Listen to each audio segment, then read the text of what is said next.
श्रीमद् भागवत के अंदर 12 स्कंद हैं। कितने? 12। 335 अध्याय हैं। कितने? 335। और 18,000 श्लोक हैं। कितने? 18,000 श्लोक। तो ये जो श्रीमद् भागवत है, जैसे हमने पहले भी बताया, इसकी अद्भुत महिमा है। तो हमने प्रथम स्कंद की कुछ लीलाएं चर्चा करी, दूसरे स्कंद के हमने सृष्टि लीला पर चर्चा करी, तृतीय स्कंद में हमने देवहूति माता, कर्दम मुनि संवाद, कपिल भगवान का जन्म उत्सव हमने समझा, और चतुर्थ स्कंद में कल हमने सती माता और शिव जी के प्रसंग को बड़ी गहराई से समझा। समझ आया कि नहीं आपको? तो अब हमें दसम स्कंद में जाना है। तो उससे पहले क्रम में प्रभु जी की भी इच्छा थी कि संक्षिप्त रूप में संपूर्ण भागवत की विवेचना करी जाए, ताकि दसम स्कंद में प्रवेश करने से पहले पता तो रहे कि क्या सुना क्या पढ़ा।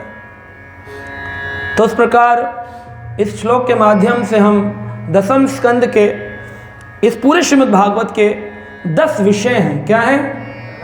टॉपिक होता है ना, जैसे बोलते हैं आज स्कूल में केमिस्ट्री की क्लास है, तो बोले मैडम टॉपिक क्या है? तो श्रीमद् भागवत का विषय क्या है, टॉपिक क्या है? तो श्रीमद् भागवत में 10 विषय हैं, 10 टॉपिक हैं, जिनमें श्रीमद् भागवत पूरा कवर किया जाता है, पूर्ण रूप से समझाया जाता है। इतना सुंदर ग्रंथ है। कहते हैं तमादिदेवं करुणानिधानं तमालवर्णं सुहृदवतारम्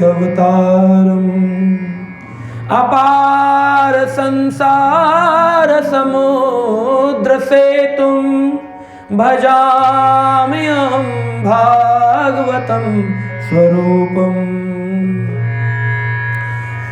पुराणों में कहा गया तम आदि देवम करुणा निधानम। हे कृष्ण, आप आदि देव हैं। आदि शब्द का अर्थ है इनसे पहले ना कुछ है, और सृष्टि समाप्त होने के बाद इनके अलावा और कुछ बचता नहीं है। तम आदि देवम करुणा निधानम। करुणा, भगवान करुणा से, कंपैशन के भाव से भरे हुए हैं। आपके ऊपर अत्यंत दयालु होकर भगवान अलग अलग अवतारों में आप पर कृपा करने आते हैं। शायद रामचरित्र से आप कुछ सीख लें, चाहे कृष्ण चरित्र से आप कुछ सीख लें, नरसिंह चरित्र से कुछ सीख लें। इसलिए भगवान अलग अलग अवतार लेते हैं अपने भक्तों के लिए। मद भक्ता विनोद अर्थम करोतिम विविध क्रिया। जैसे माँ अपने बच्चे को अलग अलग तरीके का खाना खिलाती है, शायद कुछ तो खाना ये खा ले, ये स्वस्थ हो जाए, वैरायटी बनाती है कि नहीं? ऐसे ही भगवान वैरायटी देते हैं, शायद इस भक्त को इस तरीके से समझ में आए, शायद इसको यह लीला समझ में आए। मद भक्ता नाम विनोद अर्थम करोतिम विविध क्रिया। अपने भक्तों के आनंद के लिए मैं अलग अलग लीला करता हूं। कई बार लोग ऐसा संशय करते हैं, भगवान को ही क्या जरूरत है हर बार आने की? क्या भगवान इतने खाली बैठे हैं कि जब देखो तब खुद ही कूद पड़ते हैं अवतार लेकर? भगवान कहते हैं यदा यदा यधर्मस्य। सुना है आपने श्लोक? क्या कहते हैं? यदा यदा यधर्मस्य ग्लानिर्भवति भारत अभ्युत्थानं तद्धर्मस्य संभवामि युगे युगे। जब जब धर्म की हानि होती है तो धर्म की स्थापना करने के लिए मैं अवतरित होता हूं। अगले श्लोक में भगवान ने रहस्य खोला, परित्राणाय साधूनां विनाशाय च दुष्कृतां। भगवान के 2 कारण हैं प्रकट होने के। पहला परित्राणाय साधूनां, दूसरा कारण है विनाशाय च दुष्कृतां। तो भगवान दुष्टों के लिए नहीं आते हैं। ये गलत फहमी है लोगों की कि भगवान जब नरसिंह भगवान तब आए ना जब हिरणाक्ष हिरण्यकशिपु हो गए। अरे भगवान राम तब आए ना जब रावण हो गया। अरे भगवान कृष्ण तब आए ना जब कंस आ गया। दुष्टों को मारने के लिए तो भगवान आते हैं। भगवान ने कहा अधर्म हटाने के लिए धर्म की स्थापना करने आता हूं। लेकिन भगवान ने रहस्य क्या बताया? मेरा पहला कारण है परित्राणाय साधूनाम। मैं डिवोटीज के लिए आता हूं, अपने भक्तों के लिए आता हूं। जब मैं भक्तों के लिए आता हूं तो साथ में एक काम एक्स्ट्रा करता हूं, विनाशाय च दुष्कृताम। समझ में आई बात? उदाहरण सुनो। आप अपने गांव में गए, शादी है मित्र की, सालों साल से मिले नहीं, स्कूल में पढ़ते थे साथ में, कई साल बीत गए, 20 साल हो गए, आपका घर परिवार शहर में बस गया।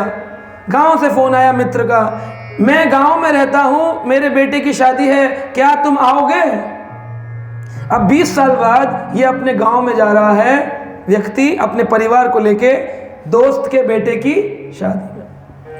अब जब वहां गया तो इसका घर 20 साल से बंद पड़ा है, ताला लगा है। अब जब पहुंचा दोस्त के बेटे की शादी में तो इसने सोचा चलो अपने घर की भी सफाई कर दूं। तो क्या घर की सफाई करना उसका कारण था या दोस्त के बेटे की शादी उसका कारण था? क्या था?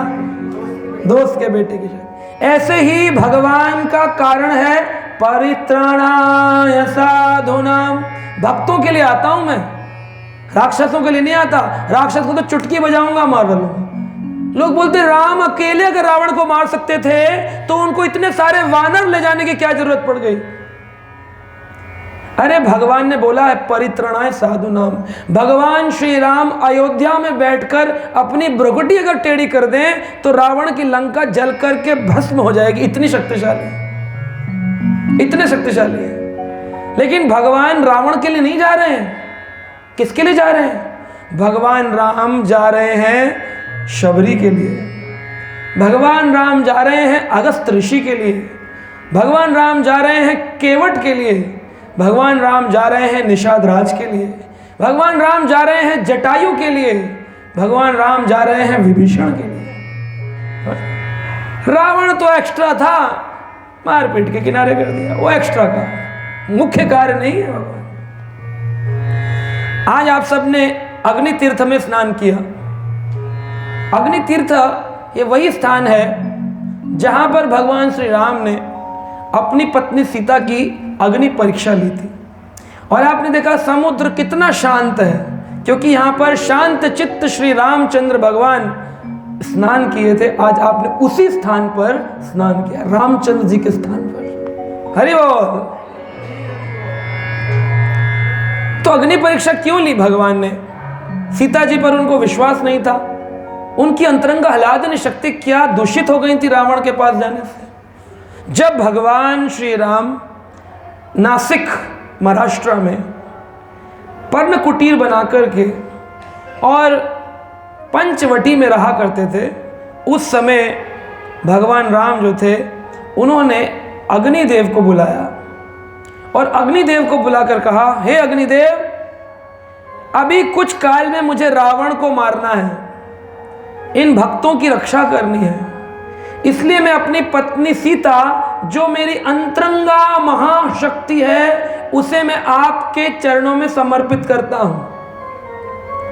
अग्निदेव बोले, मैं कैसे आपकी पत्नी का स्पर्श कर सकता हूं, क्योंकि मैं तो पुरुष हूं, अन्य स्त्री का स्पर्श नहीं कर सकता हूं। तो अग्निदेव को जब भगवान ने ऑर्डर दिया कि कुछ भी करो लेकिन मेरी पत्नी सीता को अपने पास रखो, तो भगवान राम के आदेश अनुसार अग्निदेव ने अपनी पत्नी स्वाहा को कहा। जब आप आहुति करते हैं ना अग्नि में, स्वाहा, ये स्वाहा कौन है? अग्निदेव की पत्नी का नाम है स्वाहा। वो आपकी आहुति हाथ से लेकर अपने पति अग्निदेव को प्रदान करती है। तब सीता माता को अग्निदेव ने नहीं छुआ, किसने छुआ? स्वाहा ने छुआ और उठाकर अपनी गोदी में बिठा लिया। बोले, श्री राम आप जाइए, निरंतर अपनी लीला करिए, आपकी पत्नी लॉकर में सेफ है। अब भगवान राम बोले कि मुझे भी तो कुछ चाहिए, रावण जिसका अपहरण कर ले और लीला हो जिससे मैं रावण का वध करूं। तब भगवान राम ने कहा, तो अग्निदेव के पास एक बहुत प्राचीन काल से चली आ रही एक स्त्री थी जो तपस्विनी थी और उसके मन में एक भाव था, काश मुझे श्री रामचंद्र का संग मिले, मैं उनकी पत्नी बनकर जीवन जीऊं। उनका नाम था वेदवती। क्या नाम था? वेदवती जो थी वो भगवान से विवाह करना चाहती थी और उसकी इच्छा अनुरूप अग्निदेव ने, उन्होंने अपना शरीर अग्नि में तपस्या कर दिया, जैसे सती माता ने कर दिया ना। इससे अग्निदेव के पास वेदवती विराजमान थी।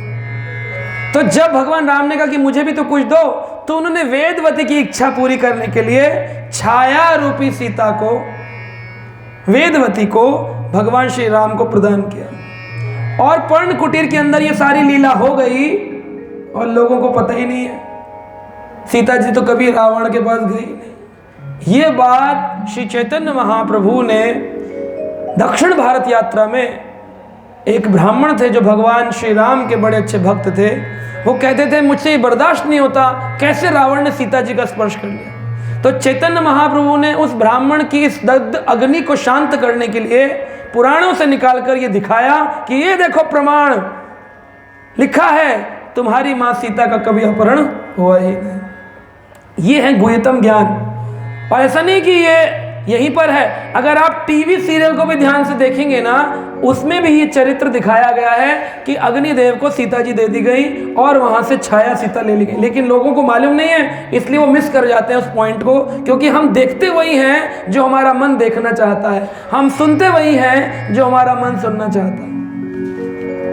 मान लीजिए आप यहाँ बैठे हैं और बैठे बैठे मैंने कोई बात बोली और उतने में आपका मन आपके घर में चला गया कि मेरी बेटी का आज एग्ज़ाम था, मैं तो कथा सुनने आया हूँ, पता नहीं बेटी का एग्ज़ाम कैसा होगा, और इतने में मैंने कोई बात बोल दी।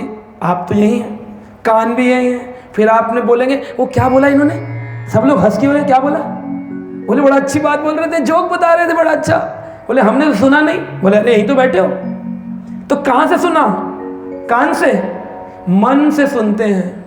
आंखों के सामने आप बैठे हो और मन कहीं चला गया, सामने से कोई गुजर जाए, बोले आपने मुझे देखा, मैंने कैसे कपड़े पहने, कह रहे नहीं हमने नहीं देखा, कह अभी तो आपके सामने से निकला, बोले मैं ना थोड़ा मेरा मन थोड़ा इधर उधर चला गया था, मैं आप दिखाओ। यानी कि हम देखते सुनते खाते मन से। कभी कभी भोजन बनाया जाए और खाने के लिए बोले तो लोग क्या बोलते हैं, आज मेरा, आज मेरा। अरे मन से खाते हो कि मुंह से खाते हो? मन से खाते हो। एक्चुअली मन ही चंचल है, मन से देखते हैं, मन से सुनते हैं, मन से खाते हैं। इसलिए भक्ति भी मन से करनी चाहिए। बिना मन के भक्ति आरती घुमा दी, बोले बाबूजी नाराज हो जाएंगे वरना आरती घुमाओ, ऐसे आरती का फल नहीं है। आरती का फल है जब हर कार्य को मन से किया जाए, मन से किया जाए, मन लगाकर। सदैव मन कृष्ण चरणारविंदम, कृष्ण के चरणों में अपने मन को लगाओ, तब जाकर के आपको उनके फल मिलने शुरू होते हैं। तब भगवान राम ने जब रावण का वध कर दिया तो भगवान ने अग्निदेव से कहा मेरी सीता वापस करो, अपनी छाया सीता वापस लो। इस ट्रांजिशन को, इस परिवर्तन को लोगों ने कहा श्री राम ने अपनी पत्नी की क्या ली? अग्नि परीक्षा। लक्ष्मण को भी नहीं पता चला और भगवान राम ने सूक्ष्म रूप से कार्य किया, अग्निदेव को प्रकट किया, लकड़ियां जलाई और अग्निदेव को कहा मेरी सीता दो। अंदर सीता जी छाया वाली गई और ओरिजिनल वाली बाहर निकल कर आ गई और रामचंद्र जी अयोध्या वापस सीता जी को लेकर चले गए। यह है अद्भुत ज्ञान जिसकी जरूरत है। वरना फिर केरला स्टोरी में ऐसे बोलते हैं कि राम जी को वानरों को क्या जरूरत है, अगर भगवान है उनको वानर की क्या जरूरत है। अरे ये वानरों की ये जरूरत है, बड़े बड़े तपस्वी साधु भगवान राम की लीला में आना चाहते हैं तो भगवान उनको कहते हैं आओ वानर बन के। वानर मतलब बंदर नहीं है, वानरः ये संस्कृत का शब्द है। वानरः यानी कि देखने में मनुष्य है या मनुष्य नहीं है। अब हनुमान वानर है लेकिन वो बंदर जैसी तो कोई हरकत नहीं करते, वो तो बड़े पूजनीय हैं, सभी उनकी आरती उतारते हैं। आज भी गए भक्त लोग पाताल हनुमान का दर्शन। अगर वो बंदर हैं तो कौन से बंदर की पूजा होती है? वानरः देखने में नर जैसा नहीं है लेकिन नर ही है, इसलिए गुरु को भी वानर कहते हैं। देखने में लगेगा गुरु अरे हमारे जैसा ही तो है, हमारे जैसा ही तो है, 2 हाथ हैं, 2 पैर हैं, नाक आंख कान है, थोड़ा गीता भागवत जानता है, इसका मतलब क्या हो गया? गुरु हो गया। तो गुरु को साधारण मनुष्य समझना ये एक अपराध है। इसलिए उनको, गुरु को भी वानरः कि नर जैसे हैं भी और नहीं भी, यह आध्यात्मिक व्यक्ति हैं, सच्चिदानंद व्यक्ति हैं। यह गुह्यतम ज्ञान। भगवान आते हैं परित्रणाय साधुनाम विनाशाय च दुष्कृताम। तो भगवान के लिए कहा भागवत में तमाल वर्णम सुहृद अवतारम। भगवान कृष्ण आदि देव हैं, करुणावान है, और इनका रंग तमाल वृक्ष जैसा श्यामल वर्ण है, काले बादल जैसा, और सबके मित्र हैं। इन्होंने अवतार लिया है, और ये अवतार कलयुग में किस रूप में लिया? भगवान ने कहा अपार संसार समुद्र से तुम। इस भव सागर को पार करने के लिए एक पुल की जरूरत है। जैसे भगवान राम को रामेश्वरम से श्रीलंका जाने के लिए पुल बनाना पड़ा, वैसे ही इस भव सागर से भगवान के धाम जाने के लिए भगवान ने एक सेतु बनाया है, एक पुल बनाया है। उस पुल का नाम क्या है? क्या है? नहीं, वो तो भगवान ने लंका तक जाने के लिए बनाया। भव सागर, ये जो मटेरियल वर्ड है, ये भौतिक जगत से उस भगवान के धाम जाने के लिए कौन सा पुल बनाया भगवान? भागवत, बिल्कुल ठीक। अपार संसार समुद्र से तुम भजामि हम भागवतम स्वरूपम। भागवत स्वरूप बनाया भगवान ने अपना। इसे शब्द अवतार कहते हैं। इसमें 10 विषय हैं। प्रथम स्कंद, जिसे भगवान श्री कृष्ण के चरण कहा गया, पहला और दूसरा स्कंद। पहला स्कंद जो है, यह पूरी की पूरे ड्रामा भगवान जो लीला करेंगे उसकी संरचना करने के लिए बनाया गया। पहले भागवत के स्कंद में सारी चीजें छोटी छोटी रूप में हैं। कल मुझसे माता जी पूछ रही थी, अगर जो यहाँ दिया है क्या आगे ये विस्तार में दिया गया है? हाँ, इसको कहते हैं setting of the stage. Stage की सेटिंग करी जा रही है। जैसे शुरू में नाटक शुरू होने से पहले सूत्रधार आके आपको बताता है आज ये होगा, ये होगा, ये होगा, ये होगा, फिर बाद में उन चीजों का मंचन किया जाता है। तो प्रथम स्कंद जो है, इसे कहते हैं आदि लीला भगवान की। और कई जगहों पर इसको अधिकार लीला कहा गया। अधिकार लीला यानी इसमें भगवान भीष्म पितामह की स्तुति बताते हैं। इसमें भगवान कुंती माता की स्तुति बता रहे हैं। इसके अंदर भीष्म पितामह का देह त्याग किया गया। पांडवों ने अपने स्वशरीर, अपने शरीर के साथ, कंफ्यूजन है ना लोगों को, पांडव इतने बड़े भक्त थे तो फिर वो भगवत धाम क्यों नहीं गए? श्रीमद् भागवत के 15वें अध्याय प्रथम स्कंद में लिखा है, पांडवों ने स्वशरीर अपने इसी शरीर के साथ जिससे वो भजन करते थे भगवान के गोलोक धाम को प्राप्त किया। लिखा है, प्रमाण है। अधिकार लीला, इसमें कलयुग का प्रकट दिखाया गया। परीक्षित महाराज को किस प्रकार ब्रह्मास्त्र के द्वारा गर्भ में ही मारने का प्लान बनाया गया, इसका वर्णन किया गया। परीक्षण करता इति परीक्षित, सबकी परीक्षा करते थे कि कौन है जिसने मेरी रक्षा करी। एक दिन कृष्ण की गोदी में आए तो खिलखिला के हंसने लगे। तो उन्होंने कहा हमारा बच्चा। पांडवों ने कहा ये हंसता क्यों है? तो कृष्ण ने कहा क्योंकि ये पहचान गया है कि मैंने ही गर्भ में इसकी रक्षा करी थी, इसलिए हंस रहा है। परीक्षण करता इति परीक्षित, सबकी परीक्षा करता था। ये तो नहीं है, ये तो नहीं है, ये तो नहीं है। लेकिन जिस दिन कृष्ण की गोदी में आए हंसने लगे, बोले यही है जिसने गर्भ में मेरी प्राण बचाए थे।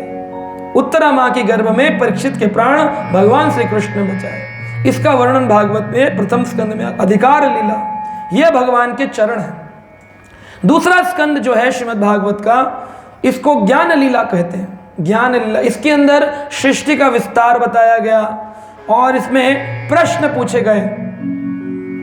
नैमिषारण्य लखनऊ के पास एक जगह है जहां पर ब्रह्मा जी ने अपना एक चक्र छोड़ा और बोले एक ऐसा स्थान साधुओं को बनाकर दे रहा हूं जहां पर भजन करने से जल्दी भगवान प्रसन्न होते हैं। नीम के बड़े पेड़ हैं इसलिए उसे निमिष अरण्य यानी जंगल कहते हैं, नीम का जंगल। ब्रह्मा जी का चक्र गिरा और चक्र के बीच में जो धुरी होती है उसे भी निमिष कहते हैं, इसलिए भी उसका नाम है निमिष अरण्य। क्योंकि ब्रह्मा जी का चक्र गिरा इसलिए उसका नाम चक्र तीर्थ भी है। और सुत गोस्वामी ने 88,000 ऋषियों को, जिनके अग्रगण्य शौनक ऋषि थे, उन्हें श्रीमद् भागवत का कथा सुनाया। उन्होंने कई प्रश्न पूछे कि मरणासन व्यक्ति के लिए क्या जरूरी है, जिसकी मृत्यु नजदीक आ गई है, जिसकी मृत्यु नजदीक नहीं आई है उसके लिए क्या जरूरी है, भगवान कृष्ण ने कितने अवतार लिए हैं, कौन सा अवतार भगवान का प्रमुख अवतार है, एक व्यक्ति को कैसे संसार से मुक्त होना हो उसके लिए क्या करना चाहिए, ये सब चीजों का वर्णन प्रश्न पूछे गए। इसलिए उसमें ज्ञान की चर्चा है, चतुश्लोकी भागवत की भी चर्चा है। ब्रह्मा जी ने 4 श्लोकों में ही संपूर्ण ज्ञान प्राप्त किया भागवत का, 4 श्लोकों में, जिसे चतुश्लोकी भागवत कहते हैं। आप YouTube में जाकर सुन सकते हैं। मैंने इन सभी प्रसंगों पर अलग अलग जगहों पर भागवत किया कई साल से। आप डालेंगे चतुश्लोकी भागवत, आपको टॉपिक मिल जाएगा, 4 श्लोक का विस्तृत वर्णन समझाया गया है। तो चतुश्लोकी भागवत, जिसमें 4 श्लोकों में ब्रह्मा जी ने ज्ञान प्राप्त किया और फिर बाद में उसी ज्ञान को ब्रह्मा जी ने नारद जी को दिया और वही ज्ञान नारद जी ने बाद में वेदव्यास को दिया और वही ज्ञान वेदव्यास ने अपने पुत्र सुखदेव गोस्वामी को दिया और वही सुखदेव गोस्वामी ने अपना ज्ञान सुत गोस्वामी को दिया और फिर सुत गोस्वामी ने नैमिषारण्य में ये ज्ञान सुनाया। ब्रह्मा जी ने जब इस ज्ञान को सुना तो ब्रह्मा जी ने 4 श्लोक सुने थे, लेकिन नारद जी को अपने हिसाब से ज्ञान का विस्तार सुनाया। नारद जी ने जब ज्ञान का विस्तार सुना तो अपने शिष्य वेदव्यास को कहा, तुम इस ज्ञान को लिपिबद्ध करो, लिख करके रखो। तब वेदव्यास जी ने 18,000 श्लोकों में श्रीमद् भागवत पुराण को लिपिबद्ध किया और उसमें सारी लीलाओं को डाल दिया। मैत्रेय, विदुर, नारद, युधिष्ठिर, सुत, शौनक, सुखदेव, परीक्षित, कृष्ण, ब्रह्मा, शिव, कृष्ण, ऐसे कई सारे प्रसंग, प्रश्न उत्तर। आपको एक बात समझनी चाहिए, अगर आप जीवन में भगवान को चाहते हैं, कितने लोग चाहते हैं भगवान को? कुछ लोग तो चाह रहे हैं। भगवान को चाहने के लिए सबसे उत्तम रास्ता है, पता है क्या? प्रश्न। क्या है? प्रश्न। अगर आप प्रश्न नहीं पूछेंगे आपको भगवान की प्राप्ति मुश्किल होगी। क्यों? आप ऐसा क्यों कह रहे हैं प्रभु जी?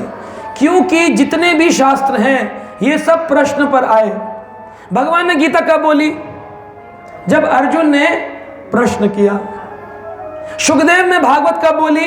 जब परीक्षित ने प्रश्न किया। शुद्ध गोस्वामी ने भागवत कब कही? जब शौनक ऋषियों ने प्रश्न किया। मैत्रेय मुनि ने भागवत कब कहा? जब विदुर जी ने प्रश्न किया। भगवान कृष्ण ने उद्धव गीता में उद्धव को संदेश सुनाया। कब सुनाया? जब उद्धव ने कृष्ण से प्रश्न किया। तो भगवान कहते हैं, तद विधि प्रणिपातेन परिप्रश्नेन सेवया उपदक्षन्ति ते ज्ञानम ज्ञानिनां तत्वदर्शिनः। भगवत गीता 4 अध्याय 34 नंबर श्लोक। क्या है? तद विधि प्रणिपातेन। भगवान की प्राप्ति की एक विधि है, तद विधि प्रणिपातेन। पहली विधि है शरणागति, भगवान के शरण में जाना पड़ेगा। तद विधि प्रणिपातेन, पहला नियम शरणागति। दूसरा परिप्रश्नेन सेवया, दूसरा है सेवा करो, भगवान कृष्ण की सेवा करो, उनके भक्तों की सेवा करो। सेवा करने के बाद तीसरा है परिप्रश्नेन, उनसे प्रश्न पूछो। परिप्रश्नेन सेवया। अब क्या होगा जब ये 3 काम करोगे, शरणागति, सेवा, प्रश्न, तो क्या करेंगे? उपदक्षन्ति ते ज्ञानम, तुमको ज्ञान देंगे। कौन? ज्ञानिनां तत्वदर्शिनः, जिन्होंने तत्व का दर्शन किया है वो तुम्हें अपने ज्ञान से तत्व दर्शन कराएंगे। तो बिना प्रश्न के गुरु जी के पास जाना और प्रश्न बिना पूछे भागवत समाप्त हो जाए तो ये होना नहीं चाहिए। अलग से 1 घंटे 2 घंटे 3 घंटे एक सेशन रखो, दिल के सारे प्रश्न पूछ डालो, कोई संशय लेकर घर मत जाओ, और फिर निष्प्रश्न होकर सब उत्तरों के साथ भगवान के रास्ते की ओर आगे बढ़ो। अर्जुन को प्रश्न थे तो उन्होंने पूछा, परीक्षित को प्रश्न थे तो उन्होंने पूछा। अपने अंदर प्रश्न रखकर जाओगे कभी भगवान की ओर बढ़ नहीं पाओ, क्योंकि भगवान ने यह विधि स्वयं बताई है गीता में। इसका वर्णन दूसरे स्कंद में हुआ जिसका नाम है ज्ञान लीला। अब आता है तीसरा स्कंद, आदि अधिकार लीला और ज्ञान लीला के बाद तीसरा स्कंद। तीसरे स्कंद के अंदर जिसे सर्ग कहा गया, सर्ग, सर्ग का मतलब है इस संसार की सृष्टि का कारण। ब्रह्मा जी कहते हैं कृष्ण इस सृष्टि के कारण है, मुख्य कारण। तीसरे स्कंद से लेकर चौथे स्कंद के 11वें अध्याय तक सर्ग कहा जाता है। इस विषय का नाम है सर्ग, यानी कि सृष्टि रचना की विवेचना, जिसमें कर्दम देवहूति संवाद आता है। कर्दम मुनि देवहूति के घर कपिल भगवान का जन्म हुआ, जिन्होंने अपनी माता को गर्भ का ज्ञान दिया कि माता, हम सब मटर के दाने जैसे होते हैं और धीरे धीरे ये शरीर प्राप्त करते हैं, और भगवान से प्रार्थना करते हैं हमें एक मौका दो भजन करने का। अब की बार मनुष्य शरीर पाया है, केवल और केवल भजन करेंगे और बाद में आपके धाम को वापस आएंगे। चौथा स्कंद के 11वें अध्याय से लेकर के, मतलब 12वें अध्याय से शुरू करके और पूरा चौथा स्कंद विसर्ग कहलाता है, यानी कि गौण कारण क्या है इस सृष्टि रचना का, गौण कारण। तीसरा और चौथा स्कंद जो है ये भगवान की जंगा है, थाइज, जांघ है, तीसरा और चौथा स्कंद। इसमें भगवान के मुख्य कारण सृष्टि के और गौण कारण। चतुर्थ स्कंद के अंदर ही शिव और सती का संवाद आपने कल सुना। इसी चौथे स्कंद में ध्रुव महाराज की कथा आती है कि कैसे ध्रुव महाराज ने बचपन के काल में ही 5 साल की उम्र में अकिंचन भजन करके रात दिन एक टांग पे खड़े होकर के अपने भगवान श्री हरि को प्रसन्न कर लिया। 6 months क्रैश कोर्स होता है ना, अंग्रेजी सीखो 3 महीने में, टाइपिंग सीखो 2 महीने में। ध्रुव ने कहा भक्ति सीखो 6 महीने में। आप लोगों का जीवन चला जाता है, भगवान का दर्शन नहीं होता, लेकिन ध्रुव ने अपनी भक्ति से 6 महीने में भगवान को विवश कर दिया, भगवान को आना पड़ा। बिटूर में रहते थे, कानपुर के पास बिटूर। पिताजी ने गोदी से उतार दिया, बोले सौतेली माँ का बेटा गोदी में बैठेगा, उत्तम, जाओ अपनी माँ सुनीति के पास जाओ। सौतेली माँ सुरुचि कहती है अगर तुझे भगवान से जाकर मांगना चाहिए कि वो मेरी कोख से तुझे जन्म दे, तब अपने पिता की गोदी में बैठना, क्योंकि तेरी माँ सुनीति को तेरे पिता प्रेम नहीं करते हैं। वो महल के बाहर रहती है, जंगल में, जा अपनी माँ के पास। अपनी माँ के पास गए तो माँ ने भी कोई पुचकारा नहीं कि बेटा कोई बात नहीं, ऐसा ही होता है, क्या करें, हम तो दुखदाई हैं बेट, नहीं। उसने कहा बिल्कुल ठीक, जा भगवान के पास। ये होती है माँ, ये होती है माँ जो भगवान की भक्ति में अपने बच्चे को लगाती है। जा, सुनीति ने कहा जंगल में जा भगवान को ढूंढने। अकेले 5 साल के 5 years चल दिए। बिटूर कहाँ कानपुर और कहाँ वृंदावन। बिटूर से चलते चलते मधुवन, वृंदावन में आज भी वो स्थान है, कभी आपके पास समय रहे तो जाइए। मधुवन टीला बना है बहुत बड़ा, उसका नाम है ध्रुव टीला।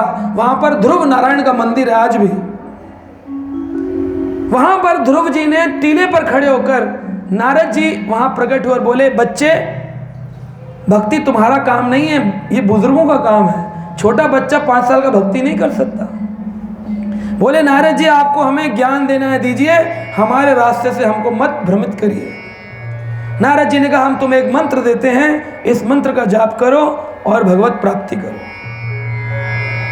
ओम नमो भगवते वासुदेवाय नमः। ओम नमो भगवते वासुदेव, ओम नमो भगवते वासुदेवाय नमः।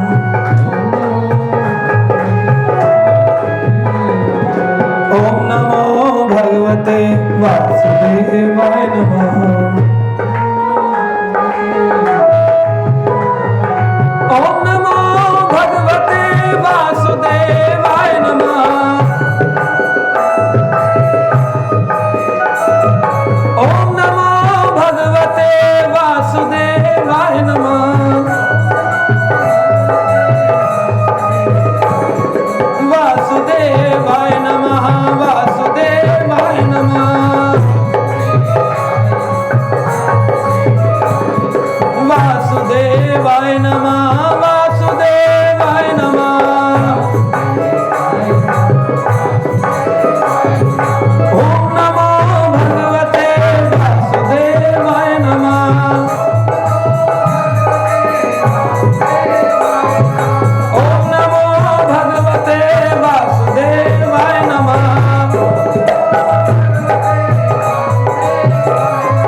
गोविंद बोलो हरि गोपाल बोलो, राधा रमन हरि गोविंद बोलो, गोविंद बोलो हरि गोपाल बोलो, राधा रमन हरि गोविंद बोलो।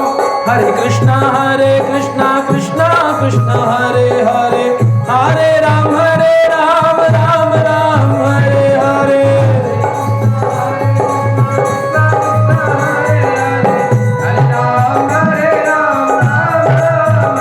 हरे कृष्णा कृष्णा कृष्णा हरे हरे, हरे राम राम राम हरे हरे, हरे कृष्णा कृष्णा कृष्णा हरे हरे, राधे गोविंदा राम राम हरे हरे, कृष्णा कृष्णा कृष्णा हरे हरे, हरे राम राम राम हरे हरे, हरे कृष्णा कृष्णा हरे हरे, हरे राम राम राम हरे हरे।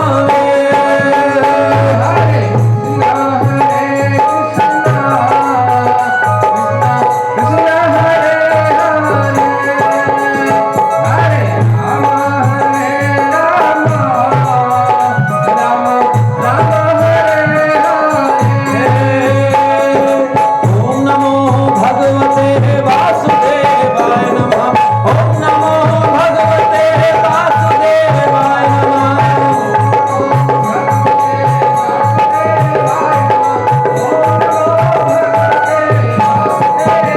हाथ ऊपर करके ओम नमो भगवते वासुदेवाय नमः, ओम नमो भगवते वासुदेवाय नमः, ओम नमो भगवते वासुदेवाय नमः, ओम नमो भगवते वासुदेवाय नमः, ओम नमो भगवते वासुदेवाय नमः, ओम नमो भगवते वासुदेवाय नमः, ओम नमो भगवते वासुदेवाय नमः, ओम नमो भगवते वासुदेवाय नमः। बोलो श्री नारायण भगवान की। 6 महीने निरंतर तपस्या करी।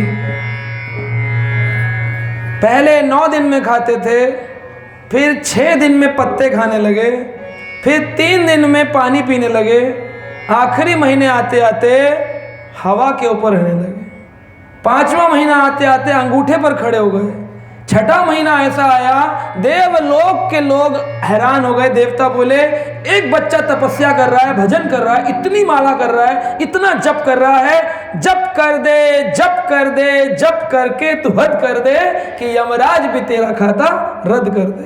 इतना जप किया। देवता परेशान हो गए, बोले बच्चा इतना जप कर रहा है।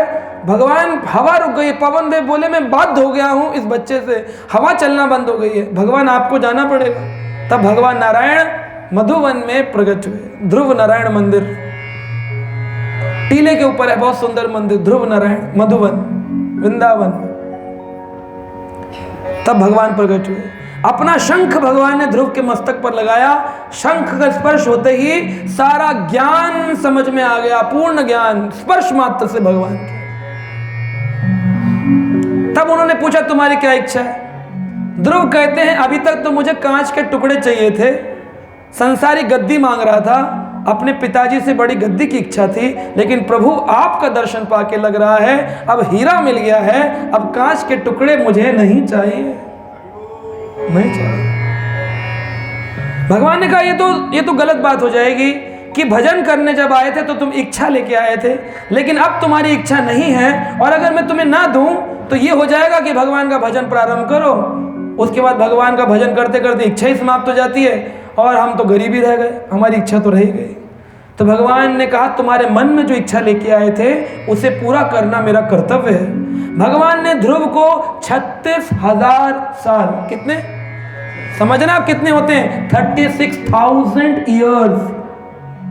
आज पॉलिटिक्स में लड़ाई चल रही है 5 साल की गद्दी की, 5 साल की गद्दी, 5 साल की गद्दी। 36,000 साल का राज्य प्रदान किया।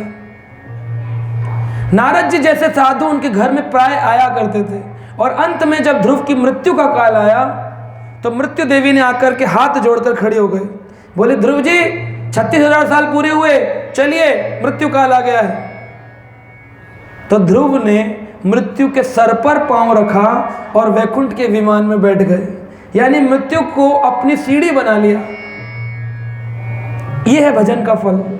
और जब बैठकर के विमान में जाने लगे, मन में एक इच्छा आई और पूछा, विष्णु तो ये बताओ, मेरी माँ सुनीति जिसने मुझे भजन करने भेजा था उसका क्या होगा? मैं तो धाम चला जाऊंगा, उसका क्या होगा? विष्णुदूत बोले, जिसके घर में ध्रुव जैसा बच्चा होगा उसकी माँ का विमान तो बच्चे के विमान से आगे आगे चलता है। वो देखो ध्रुव ने विमान से मुड़कर देखा, आगे वैकुंठ का विमान सुनीति माता को लेकर वैकुंठ जा रहा था। तो अगर बच्चा भक्त बन गया तो माँ का विमान पहले जाता है। कोई भक्त मंदिर में ब्रह्मचारी बन जाए, कोई भक्त बन जाए, माला करने लगे, उसकी माँ का विमान निश्चित रूप से पहले जाएगा बच्चे से। कोई छोटी मोटी बात नहीं है, ग्रंथ भागवत प्रमाण है, ये सर्वश्रेष्ठ वैदिक ग्रंथ। और इसी प्रकार से आगे चलकर 5वां स्कंद जब आता है श्रीमद् भागवतम का, जिसका विषय है स्थानम। स्थानम का मतलब है कि किस व्यक्ति ने कैसा कर्म किया उसको वैसा स्थान प्राप्त होगा। इसलिए 5वें स्कंद में ग्रहों नक्षत्रों का वर्णन है। सूर्य कहाँ है, चंद्र कहाँ है, शुक्र कहाँ है, कौन सा लोक कहाँ है, किस लोक की क्या कृपा होती है, एस्ट्रोलॉजी है कि नहीं है, नक्षत्र ग्रह क्या काम करते हैं, इसका वर्णन 5वें स्कंद में है। और अंत में 28 प्रकार के नरकों का वर्णन है। अच्छा करोगे तो स्वर्ग जाओगे, बुरा करोगे तो नरकों में पिताड़ना मिलेगी, और अगर भक्ति करोगे तो भगवान के धाम को जाओगे। इसका वर्णन स्थानम। HR डिपार्टमेंट होता है ना ऑफिस में, जैसा काम करोगे वैसा प्रमोशन मिलेगा। अब प्रमोशन ना मिले तो रो, अरे अरे सबको मिला हमको नहीं मिला। तो बॉस बोलता है तुमने काम किया था।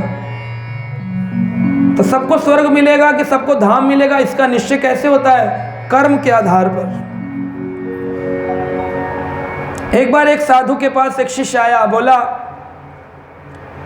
ये कैसे पता करें कि कौन नरक गया है कौन स्वर्ग गया है? क्योंकि लोग बोलते हैं मरने के बाद किसने देखा नरक गए कि स्वर्ग गए, शरीर तो जल जाता है। तो साधु ने अपने शिष्य से कहा, तुम जाओ एक दूसरे शमशान में रहने वाले जो पंडित शमशान में रहते हैं, जिन्हें महापात्रा कहते हैं। शमशान का पंडित और घर में पूजा करने वाला पंडित अलग अलग होता है। महापात्र व्यक्ति को घर में नहीं बुलाना चाहिए, वो भी ब्राह्मण है लेकिन वो शमशान का ब्राह्मण है। उस व्यक्ति को घर में बुला करके पूजा नहीं कराई जाती है, लोगों को मालूम नहीं है। और जो घर में पूजा करने वाला है वो शमशान की पूजा नहीं कर सकता, शमशान का दान स्वीकार नहीं कर सकता। डोम अलग होता है जो चिता लगाता है, लेकिन जो चिता लगाते वक्त मंत्र पढ़ता है उसे महापात्र कहते हैं, महाब्राह्मण। तो महाब्राह्मण घर में नहीं प्रवेश किया जाता है मृत्यु उपरांत। और वही महाब्राह्मण पिंडदान, सैयादान, इन सभी कर्मों के फल को स्वीकार करने का योग्य है, और वही पिंडदान की क्रिया कराता है। अब लोगों के घर तो होते ही नहीं है, लोगों को मालूम नहीं कैसे होते हैं। आजकल लोग चौथा करके वापस चले जाते हैं। 10वीं के दिन शुद्धि होती है मृत्यु के बाद, 11वें दिन एकादशा मनाया जाता है, 12वें के दिन सपिंडी क्रिया होती है, और 13वें दिन 13वीं का आयोजन करके, और कुछ घरों में 17वीं या 15वीं का कार्यक्रम करके समाप्त हो जाता है। लेकिन ऐसा नहीं है, पिंडदान आदि की क्रियाएं चलती रहती निरंतर, और जब तक व्यक्ति को पूर्ण पिंडदान नहीं किया जाएगा वो प्रेत बन करके घूमता रहता है, प्रेत बन के घूमता है। गीता प्रेस गोरखपुर, उनके जो ओनर थे कौन? हनुमान प्रसाद पोद्दार। पोद्दार जी जब बंबई में रहते थे, चौपाटी के ऊपर बैठ करके जप किया करते थे, हरे कृष्णा कृष्ण कृष्ण हरे हरे, हरे राम राम राम हरे। आप खुद सुन लीजिएगा। उन्होंने ये आर्टिकल अपने कल्याण पुस्तिका में निकाला था, और आजकल तो इंटरनेट के ज़माने में बड़ा आसान है सर्च करना। आप सर्च करके सुन लीजिएगा, उनके खुद की आवाज़ में ये बात है। पोद्दार जी ने कहा, जब मैं चौपाटी रहता था, एक दिन मैं वहाँ भजन कर रहा था, हरे कृष्ण कृष्ण। उस ज़माने में चौपाटी में ज़्यादा लाइट नहीं होती थी, एक लैंप पोस्ट होता था। बोले मैं रोज़ शाम को नौकरी के बाद जाया करता था जप करने के लिए। मैंने वहाँ पर एक बड़े विशाल व्यक्ति को खड़े हुए देखा, और मैंने उससे कहा कि भाई तुम बैठ जाओ। बैठते क्यों नहीं हो? तो बैठा नहीं। देखने में कोई आध्यात्मिक व्यक्ति लग रहा था, सर पर टोपी लगाई थी और धोती कुर्ता पहनकर खड़ा था। परिधान से देखने में पारसी जैसा दिख रहा था, पारसी। तो मैंने उससे कई बार कहा कि बैठ जाओ बैठ जाओ, तो बैठा नहीं। तो मैंने पूछा तुम कौन हो? तो व्यक्ति बोला मैं प्रेत हूं, भूत हूं। यह सुनकर को तो हनुमान प्रसाद पोद्दार के माथे पे पसीना आ गया। बोले प्रेत? अब पता चले ये भूत है तो हालत खराब होगी। बोले प्रेत? बोले तुम प्रेत हो तो बोल कैसे रहे हो? बोले हम लोगों की सोसाइटी में प्रेत जो होते हैं बोलना अलाउड नहीं होता, लेकिन जब कोई आध्यात्मिक व्यक्ति जो भक्ति में बड़ा चढ़ा हो, जो भूत प्रेत से डरता ना हो, उसके पास हम जाते हैं और इंतजार करते हैं कि वो हमसे पूछे कि तुम कौन हो। जब वो बोलता है कि तुम कौन हो, हमारा पासवर्ड मिल जाता है बोलने का कि हम कौन हैं, तब हम उसे बता सकते हैं। तो कहा फिर तुम प्रेत कैसे बने, कौन हो? कहा मैं बंबई का रहने वाला हूं, पारसी हूं। कहा गीता नहीं पढ़ते हो?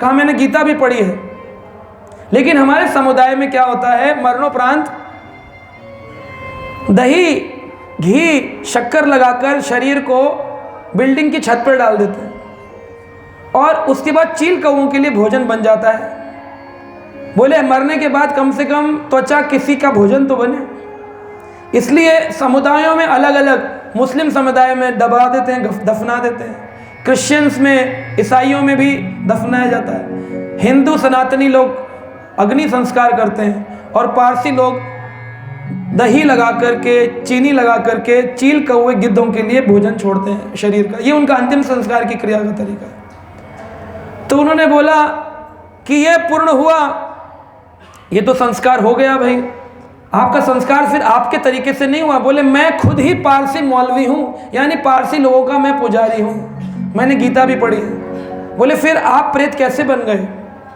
बोले जब मैं प्रेत बना, शरीर छूटा, तब मेरे बच्चों ने मेरे लिए क्या नहीं किया, पिंडदान। बोले क्या आपकी कम्युनिटी में सिखाया जाता है? कह रहे नहीं, हमारे समुदाय में सिखाया ही नहीं जाता।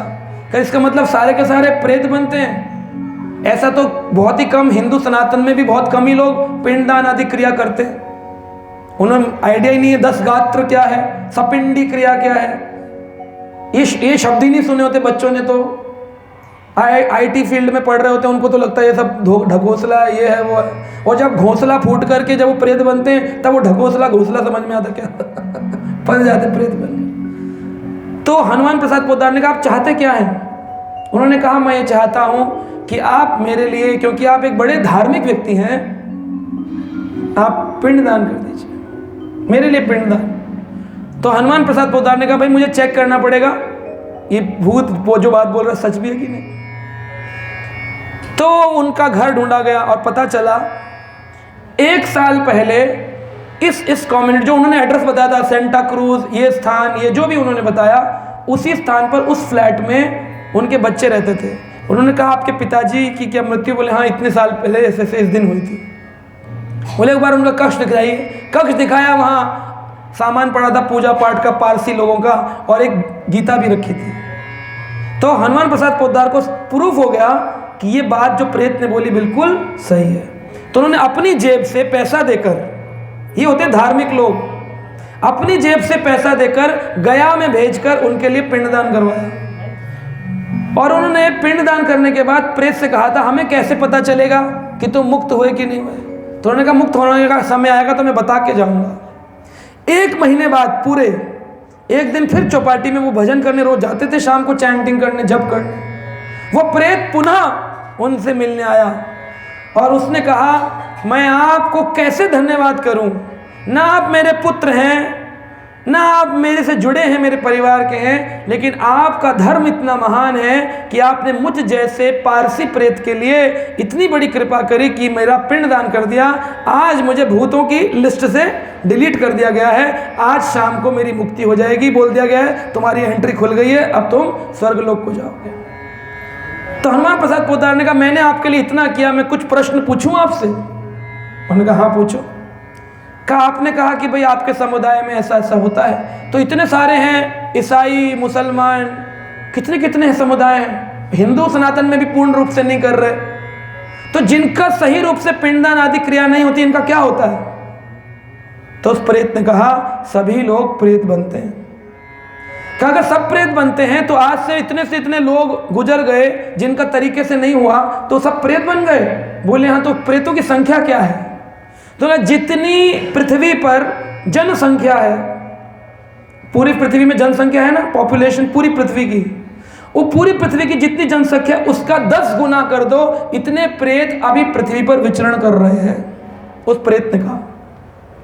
तो हनुमान प्रसाद पोद्दार कहते हैं मेरे पैर कांप गए। फिर उसने कर्म, बिल्कुल भागवत के 5वें स्कंद में जो है वो सबका वर्णन किया। मैंने बोलता है मैंने अपनी आंखों से देखा है, इस कर्म करने पर रौरव नरक मिलता है, यह कर्म करने पर कुंभी पाकम मिलता है, यह करने पर अंधतामिस्त्र मिलता है। ये सारे नरकों का ज्ञान उस प्रेत ने दिया। उस दिन से हनुमान प्रसाद पोद्दार ने सोच लिया अब नौकरी नहीं करनी है।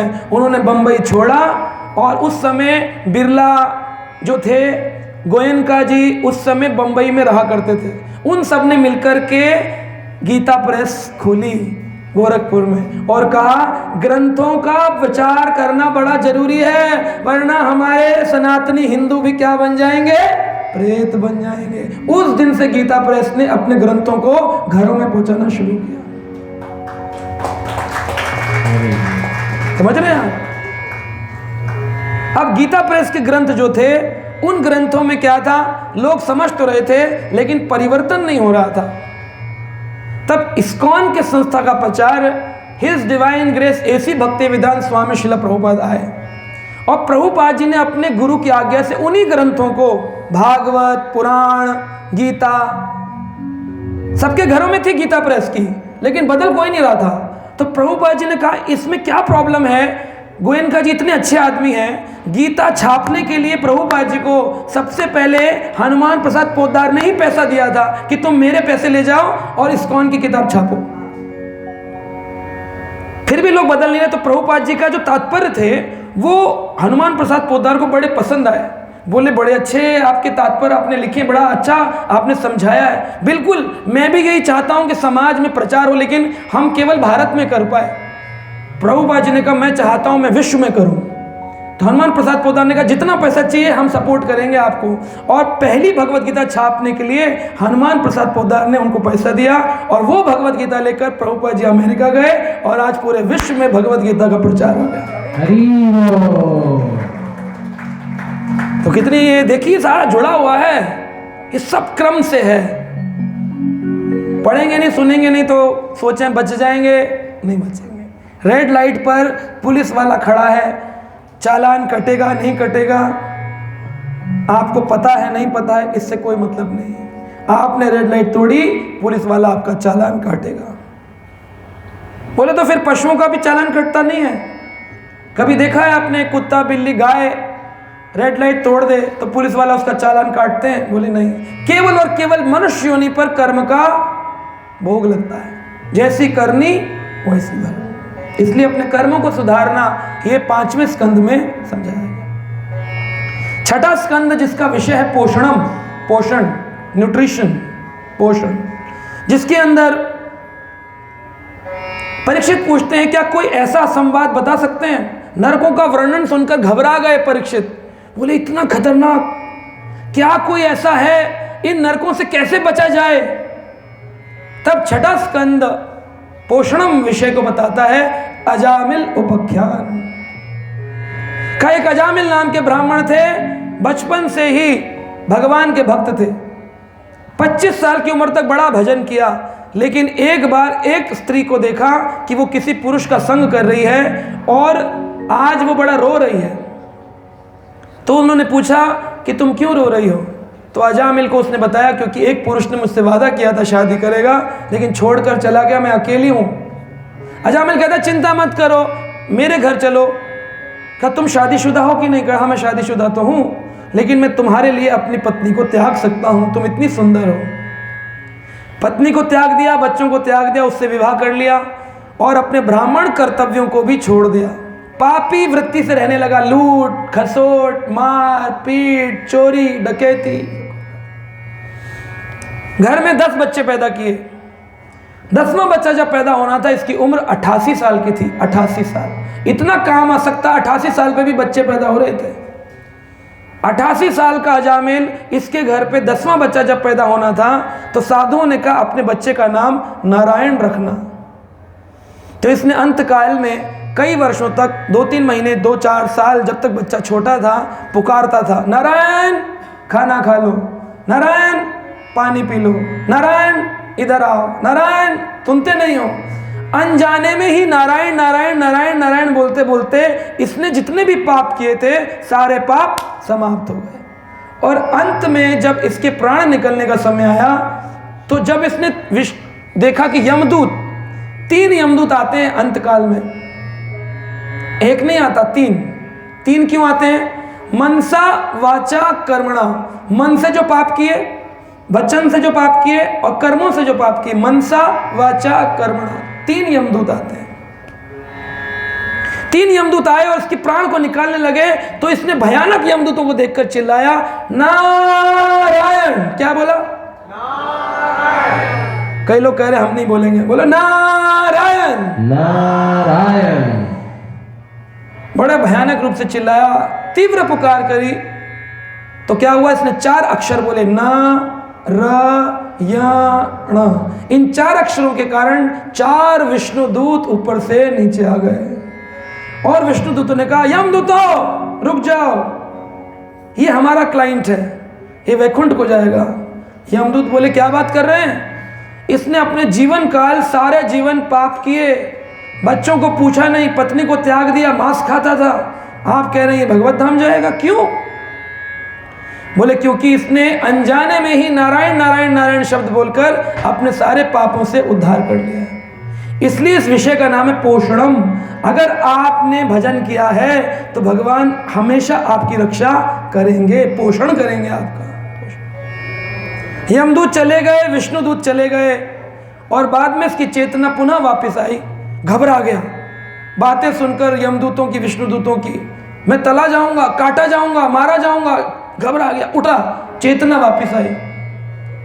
अपने 10 बच्चों को, अपनी उस सौतेली पत्नी को, दूसरी पत्नी को छोड़कर हरिद्वार गया और अकिंचन सुबह शाम अहिर्निश केवल भजन करता था, हरे कृष्णा कृष्णा कृष्णा हरे हरे, हरे राम अकिंचन भजन। ऐसा अजामिल। तो अजामिल कोई एक नाम बोलने से नहीं गया। अजामिल कैसे गया? 6 महीने निरंतर केवल भजन। ना खाना खाता था, ना पानी पीता था, ना सोता था। कभी कभी भूख प्यास लगती थी तो गंगा जल को पान कर लेता था और फिर भजन करता रहता था। तब भगवान के धाम जाते हैं। बिना भजन किए आज तक किसी ने भगवान को प्राप्त नहीं किया। आप सोचो कोई दिया लगा दिया सुबह शाम तो हो गया भगवान प्रसन्न, ना, होने नहीं वाला। दिया दिया तो दिया, साथ में जिया दिया क्या दिया? जिया नहीं दोगे तो दिया का कुछ नहीं होने वाला। भक्तों को कहना चाहिए, जीवन है तेरे सहारे मुरलिया वाले। ये भक्त की पुकार है। जीवन है तेरे सहारे मुरलिया वाले, जीवन है तेरे सहारे, जीवन है तेरे सहारे मुरलिया वाले, जीवन है तेरे सहारे।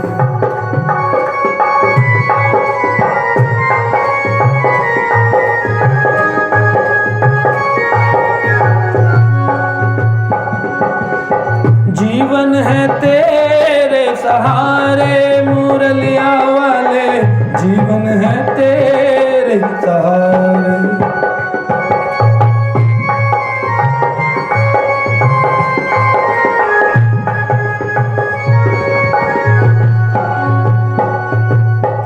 हम कठपुतली तेरे हाथ की, हम कठपुतली, हम क्या हैं? कठपुतली हैं। ऊपर वाले ने 3 गुणों की रस्सी से हमें बांध रखा है। न जाने कब कौन सी डोर कट जाए और हमारा एंड टाइम आ जाए। हम कठपुतली हैं। वो कहता है ये हाथ उठाओ तो उठता है, वो कहता है बैठो तो बैठते हैं। कठपुतली चलाने वाला जो होता है, बच्चे उसे नहीं देखते हैं, कठपुतलियों का नाच देख के बड़े प्रसन्न होते हैं। देखो देखो कठपुतली नाच रही है, लेकिन उसे नचाने वाला ऊपर होता है। हम लोगों की रस्सियां ऊपर बंधी हुई हैं, लेकिन हम देख नहीं पाते, इसलिए हमें लगता है हम कर रहे हैं, हम करता है। हम कठपुतली तेरे हाथ की, हम कठपुतली, हाँ हम कठपुतली तेरे हाथ की, हम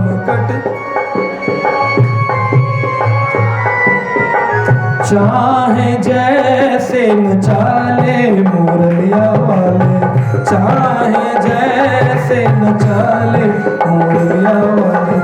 जीवन है तेरे सहारे मुरलिया वाले,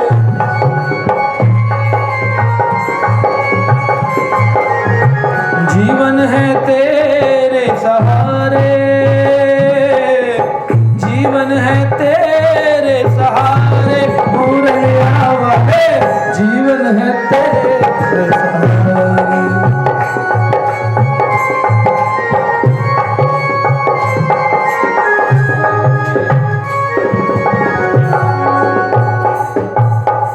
हम तो मुरली तेरे हाथ की, हम तो मुरली।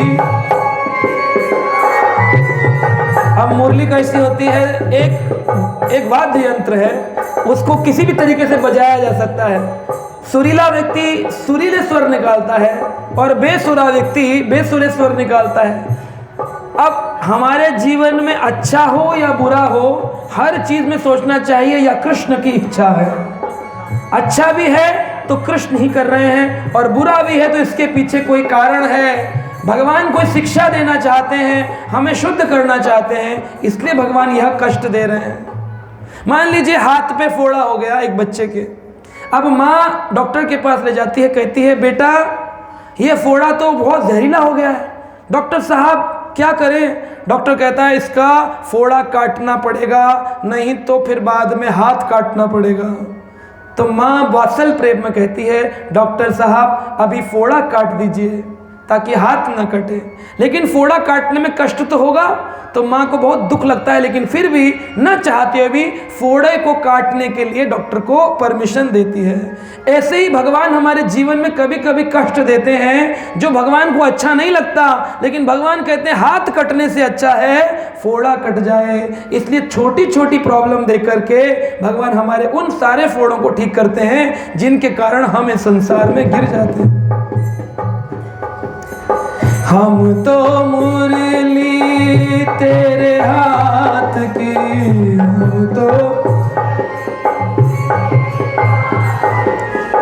हम तो मुरली तेरे हाथ की।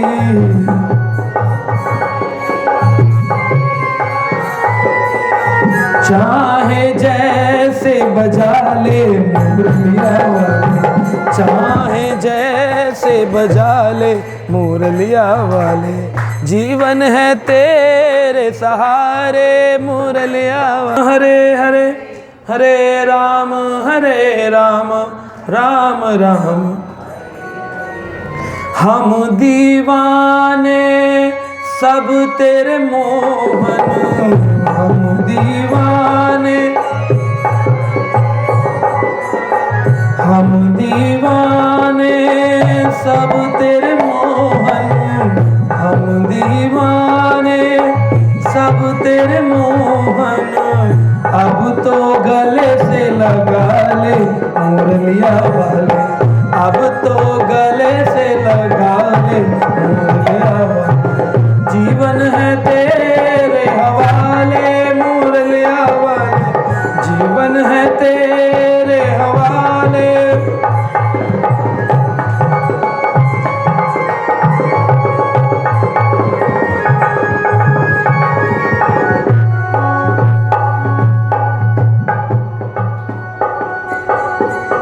तो इस प्रकार पोषणम के विषय में भगवान शिक्षा देते हैं कि अगर तुमने भजन किया है तो मैं तुम्हारी अवश्य रक्षा करूंगा। नेहाभिक्रमनाश्वस्ति प्रत्यवायो न विद्यते, सुअल्पम अपि अस्य धर्मस्य त्रायतो।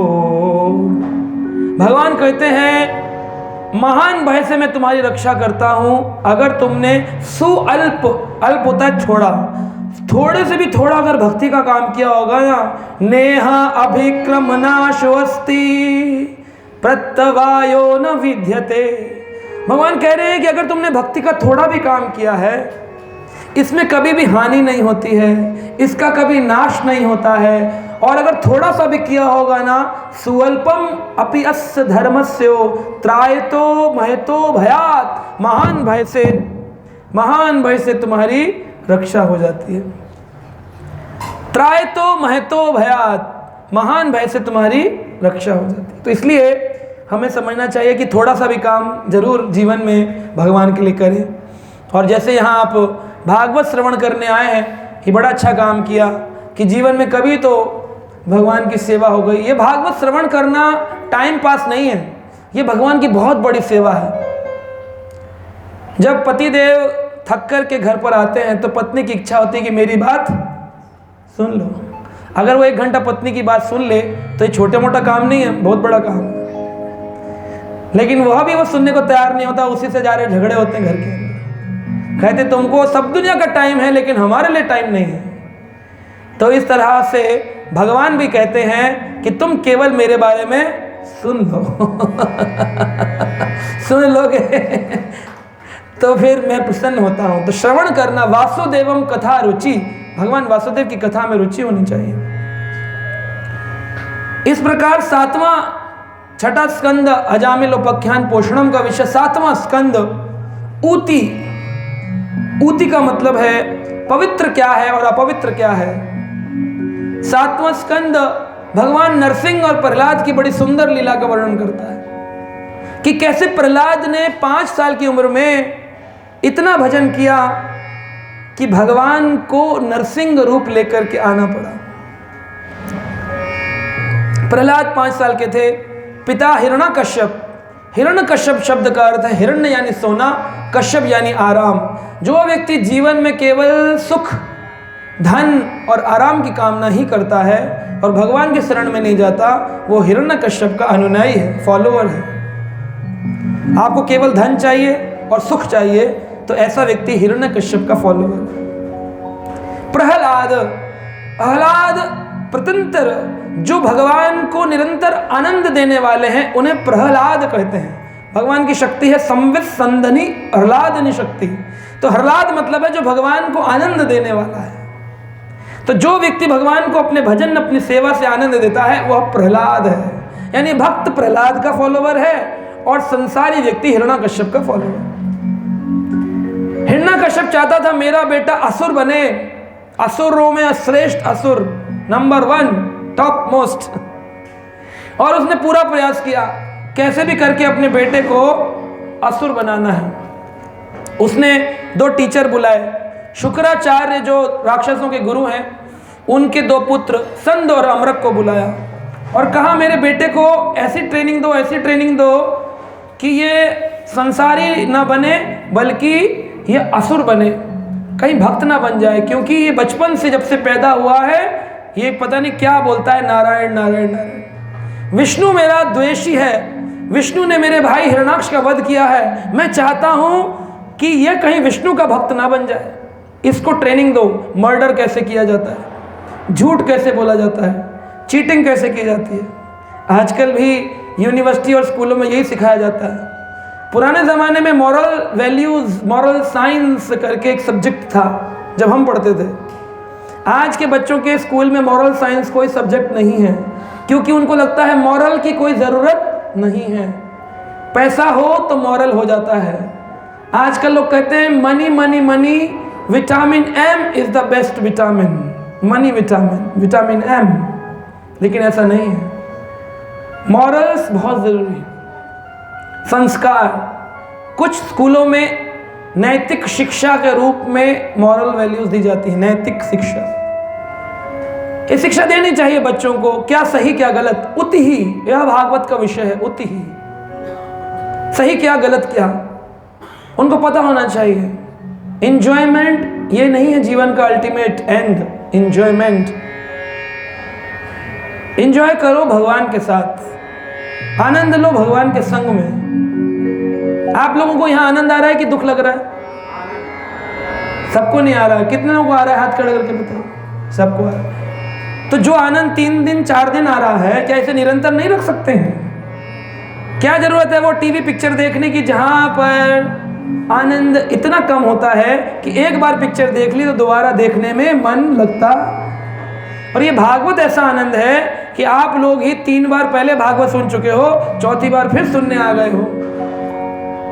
इसका मतलब इसमें जो आनंद है ये घटता नहीं है, घटता नहीं, ये निरंतर आनंद चलता है। श्री चैतन्य महाप्रभु कहते हैं, चैतो दर्पण मार्जनम भव महादवाग्नि निर्वापनम श्रेयं कैर्व चंद्रिका वितरणम विद्यावधू जीवनम आनंदम बुद्धिवर्धनम प्रतिपादम पूर्णामृत स्वादनम सर्वास्पनम परम विजयते श्री कृष्ण संकीर्तनम। भगवान का संकीर्तन ऐसा है, धीरे धीरे धीरे धीरे क्रम में आनंद बढ़ता है। जब मैंने 20 साल पहले जब शुरू किया, तब एक माला करने में कष्ट होता था, मन ही नहीं लगता था, कैसे होगी, टाइम नहीं है, ऑफिस है, बिजी हूँ, लाइफ में बहुत कुछ करना है, ये टाइम चला जाता है, 10 मिनट चले जाते हैं। लेकिन जब वो 10 मिनट जप करते थे तो लगता था 24 घंटे आनंद में बने रहते हैं। ऑफिस का कोई टेंशन दिमाग पे चढ़ता नहीं था, बिकॉज दवाई गई हुई है। जैसे एक सर्जरी करने से पहले एनेस्थीसिया लगा दो तो सर्जरी का कष्ट दुख होता नहीं, टांके लगे पता नहीं चलता। ऐसे ही हरे कृष्ण महामंत्र रूपी एनेस्थीसिया लगाकर अगर सुबह घर से निकलो तो जीवन में होने वाले टांके, सर्जरी, कटाई पिटाई का दुख पता नहीं चलता। और ये सुख ऐसा है, आनंदम बुद्धि वर्धनम, ये रोज रोज बढ़ेगा, आनंद का सागर। तब मैं 1 माला करता था, आज मैं 16 माला से अधिक कर पाता हूँ। पहले मेरे पास टाइम नहीं होता था, अभी मेरे पास बहुत टाइम होता है। अभी मैं भगवान की कथा बोलता भी हूँ, पढ़ता भी हूँ, जपता भी हूँ, बताता भी हूँ। इतना समय कैसे हो गया? 24 घंटे ही सबके पास हैं और 24 घंटे हमारे पास हैं। उसी 24 घंटे में एक व्यक्ति प्रधानमंत्री बन जाता है, उसी 24 घंटे में एक व्यक्ति रिक्शा चलाकर रोड पर सो जाता है, उसी 24 घंटे में एक व्यक्ति ऑफिस जाता है, अपना घर परिवार चलाता है, उसी 24 घंटे में कोई श्रील प्रभुपाद बन जाता है जो अपने ग्रंथों को 86 भाषाओं में भाषांतर करके पूरे विश्व का परिवर्तन कर देता है। तो ये जो समय का धन है ये सबको बराबर दिया है भगवान ने। कौन कैसे उपयोग करेगा यह उति का विषय है, कौन कैसे इसका उपयोग करेगा। सदुपयोग भी किया जा सकता है और दुरुपयोग भी किया जा सकता है। अब आप लोग भागवत सुनकर इसका सदुपयोग कर रहे हैं, वहीं कोई और होता तो पार्टी करता, समुद्र स्नान करता, बोट चलाता, बोटिंग करता, फोटो खींचता, कहता हम रामेश्वरम घूम आए। लेकिन आप लोगों ने जो किया बिल्कुल सही किया कि दर्शन से ज़्यादा कथा को समय, वो भी सुबह शाम। मैंने प्रभु जी से कहा कि हम तो कथा दिन में एक ही टाइम करते हैं, आप 2 बार। बोले अगर एक टाइम छोड़ दिया तो बाकी लोग इधर उधर घूमने निकल जाएंगे। तो इनको दोनों टाइम कथा सुनाओ, तो इस कारण से बैठे रहेंगे, ना तो बीमार पड़ेंगे, ना इस संसार में पड़ेंगे, ये भगवान के धाम में जाएंगे, सब भगवान की कृपा पाएंगे। तो इतना सुंदर विचार, ये सच में अद्भुत परिवार है ना। और इसकी प्रेरणा रामशंकर प्रभु जी से आती है। हरे कृष्णा। बहुत सुंदर। तो ये सच में ऐसा होना चाहिए, सब परिवारों को ऐसे ही करना चाहिए। जन्मदिन हो, एनिवर्सरी हो, घर में कार्यक्रम करो, कथा के 2 दिन 3 दिन 5 दिन 7 दिन 1 दिन, जो करना है करो, लेकिन हरि कथा के साथ ही जीवन चलना चाहिए। प्रहलाद को मारने के बड़े प्रयास किए पिताजी ने, कहा अगर ये मानता नहीं है तो इसको पहाड़ से फेंक दो। पहाड़ से फेंका समुद्र के अंदर, समुद्र से बच गया।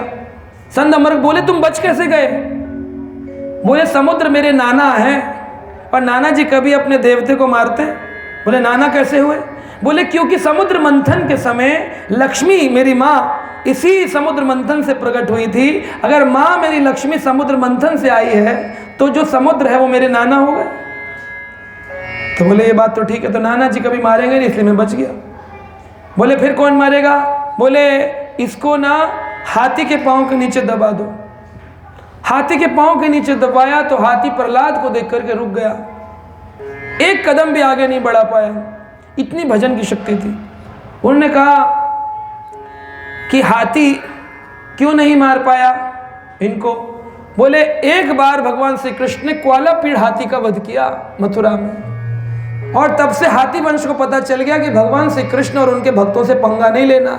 ग्वालापीड़ हाथी को उठाकर फेंका है। तो हम जो है भगवान के भक्तों को कष्ट नहीं देते हैं। जहर पिलाने की कोशिश करी। बोले प्रहलाद को जहर पिला दो, जहर से मर जाएगा। जहर पी गया हंसते हंसते। बोले तुम मरते नहीं हो? बोले मामा कभी अपने भांजे को मारता है क्या? बोले जहर मामा कैसे हुआ? बोले समुद्र मंथन जब हुआ तो मेरी माँ बाद में निकली, उनके बड़े भाई हलाहल जहर पहले निकले। तो जिस गर्भ से मेरी माँ लक्ष्मी निकली उसी गर्भ से मेरे मामा हलाहल निकले। तो सब उधर, एक ही उधर से आने वाली लक्ष्मी और उसी उधर से आने वाले मेरे मामा जहर। जब मेरी माँ नहीं मार सकती, मेरे नाना नहीं मार सकते, तो मेरे मामा मुझे क्यों मारेंगे? जहर पी गया। तो उनकी बुआ बोली होलिका, मेरे को ब्रह्मा जी से वरदान प्राप्त है, मैं चादर लेके बैठ जाऊंगी चिता पर, इसको जला दो, जलाकर राख कर देंगे। आप लोग होली उत्सव मनाते हो ना। होली पर बिठा दिया और होलिका बैठ गई और गोदी में प्रहलाद को बिठा लिया। सारे भक्त पूछते हैं प्रहलाद के बच्चे, प्रहलाद तुझे डर नहीं लग रहा? प्रहलाद बोला क्यों डर लगेगा? मेरा पिता जब मेरे सिर पर विराजमान है, मुझे डरने की क्या जरूरत है? मुझे डरने की क्या जरूरत है? जिसके साथ हैं जगन्नाथ उसका कोई कुछ बिगाड़ नहीं सकता। जगन्नाथ का भक्त जगत में हार नहीं सकता। कैसे हार जाएगा? डरता नहीं हूं। गोदी में बैठ गए, आग लगा दी चारों तरफ से, अग्नि जल रही है, लपटें निकल रही हैं, और हिरण्यकश्यप देख रहा है। अब ये देखना इस प्रहलाद भक्त का विष्णु का क्या होगा।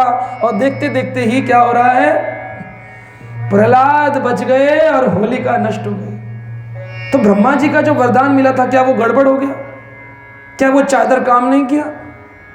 चादर तो काम किया, वो शॉल तो काम किया, लेकिन ब्रह्मा जी के वरदान से तो होलिका बच गई थी। लेकिन भगवान के भक्त के प्रति जो अपराध किया, तो भगवान के सुदर्शन चक्र की रोशनी की गर्मी से जलकर भस्म हो गए। भगवान अपने भक्त के ऊपर किए गए कष्टों को सहन नहीं करते हैं। उनकी रोष अग्नि, उनकी क्रोध अग्नि इतनी जोर की। हरे कृष्णा कृष्णा कृष्णा हरे हरे, कृष्णा कृष्णा कृष्णा हरे हरे, हरे राम राम राम हरे हरे।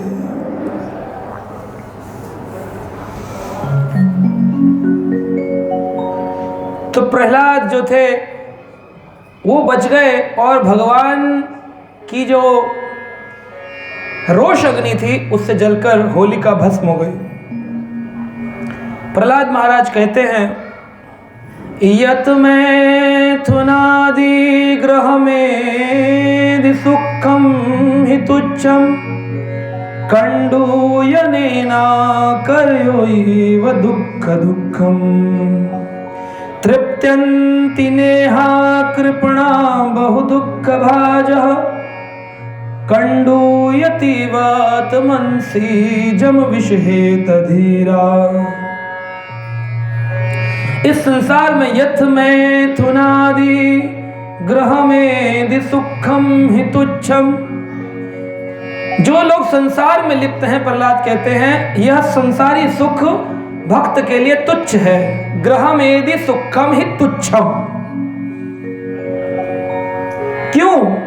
कंडूयने करो एव दुःख दुःखम, जितना ज्यादा इसको कंडूयन करेंगे उतना ज्यादा ये बढ़ता है। जैसे अगर आपके हाथ पे खुजली हो जाए, डॉक्टर कहते हैं खुजली मत करो, जितना खुजाओगे उतनी खुजली और बढ़ेगी।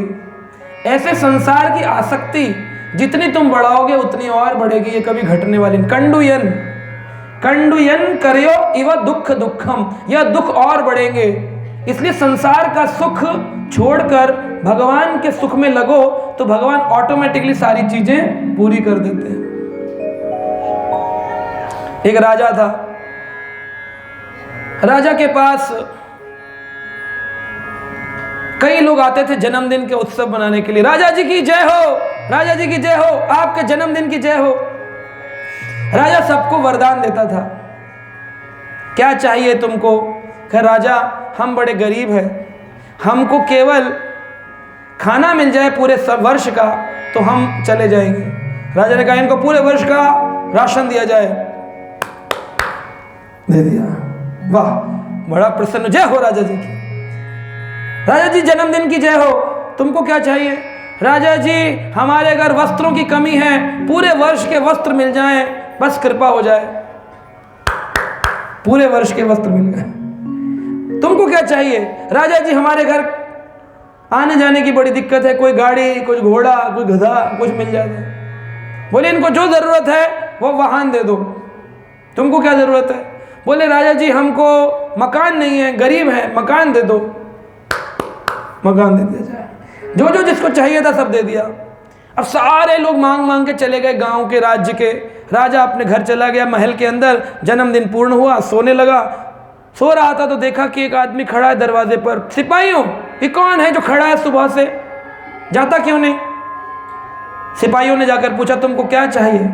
कहा मुझको जो चाहिए वो राजा दे नहीं सकता, इसलिए मैं खड़ा हूं। कहा तुमने मांगा?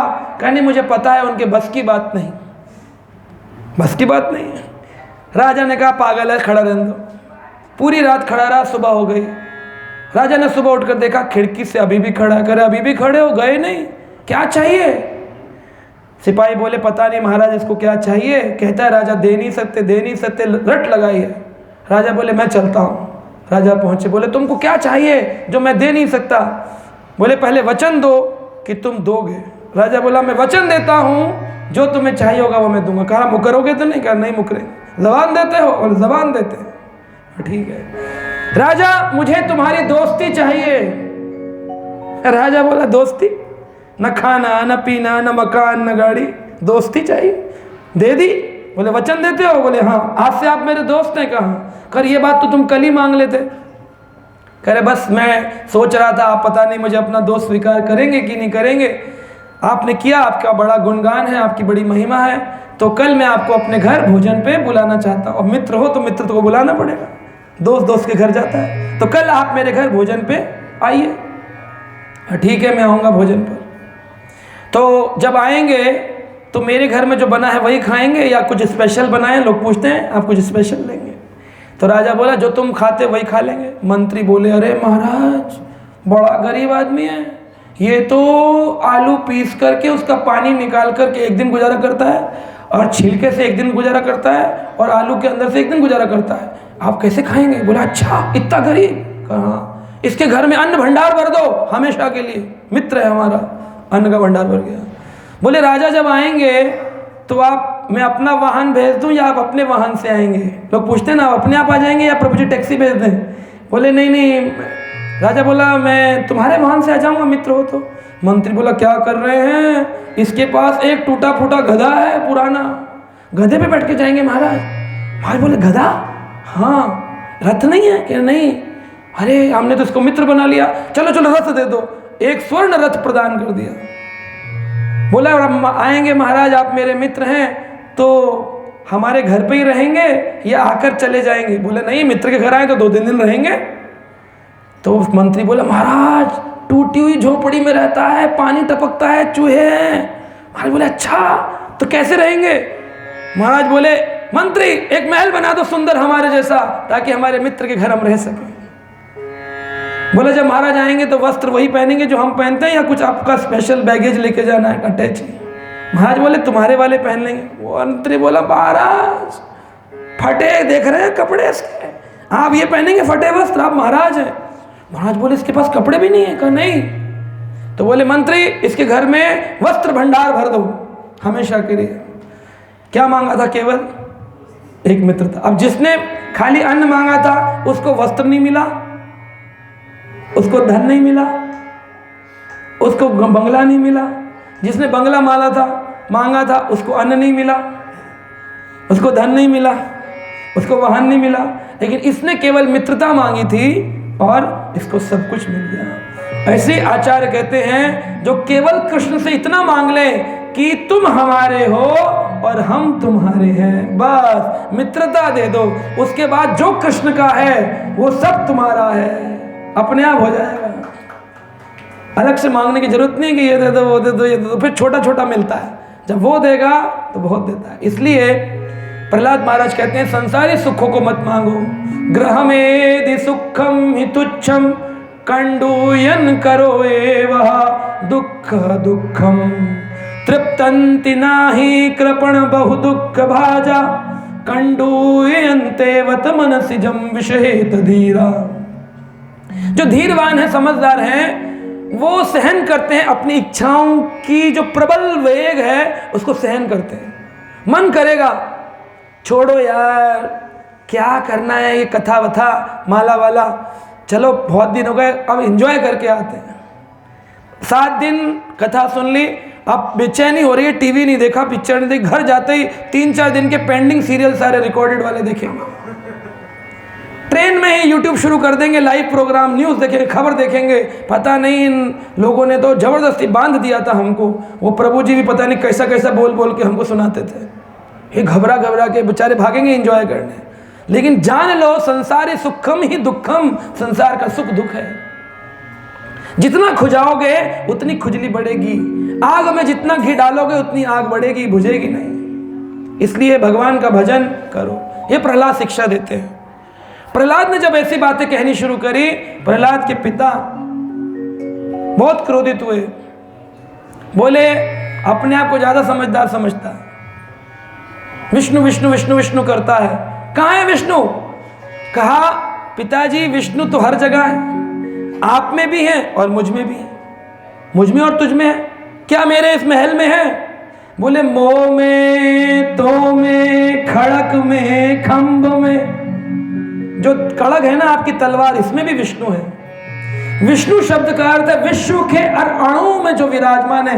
एवरी सिंगल एटम, एटम होता है ना एटम, साइंस में nucleus atom, every single atom is flowing floating just because of Krishna.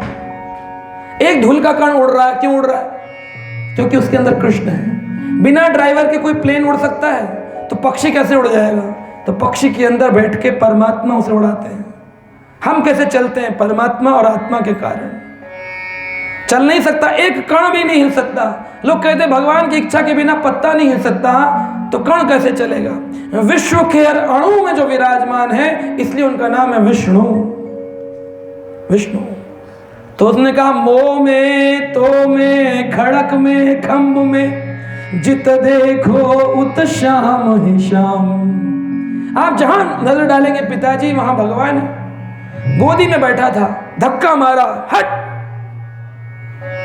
मुझे सिखाएगा? तुझे मैं असुर बनाना चाहता हूं और तू मुझे भगवान विष्णु बता रहा है। कहां है तेरा विष्णु? आज देखता हूं तेरा विष्णु तुझे कैसे बचाता है मुझसे। तलवार निकाल ली। कहाँ है भगवान? दीवार पे खींच कर मारे, यहाँ है, कहाँ है?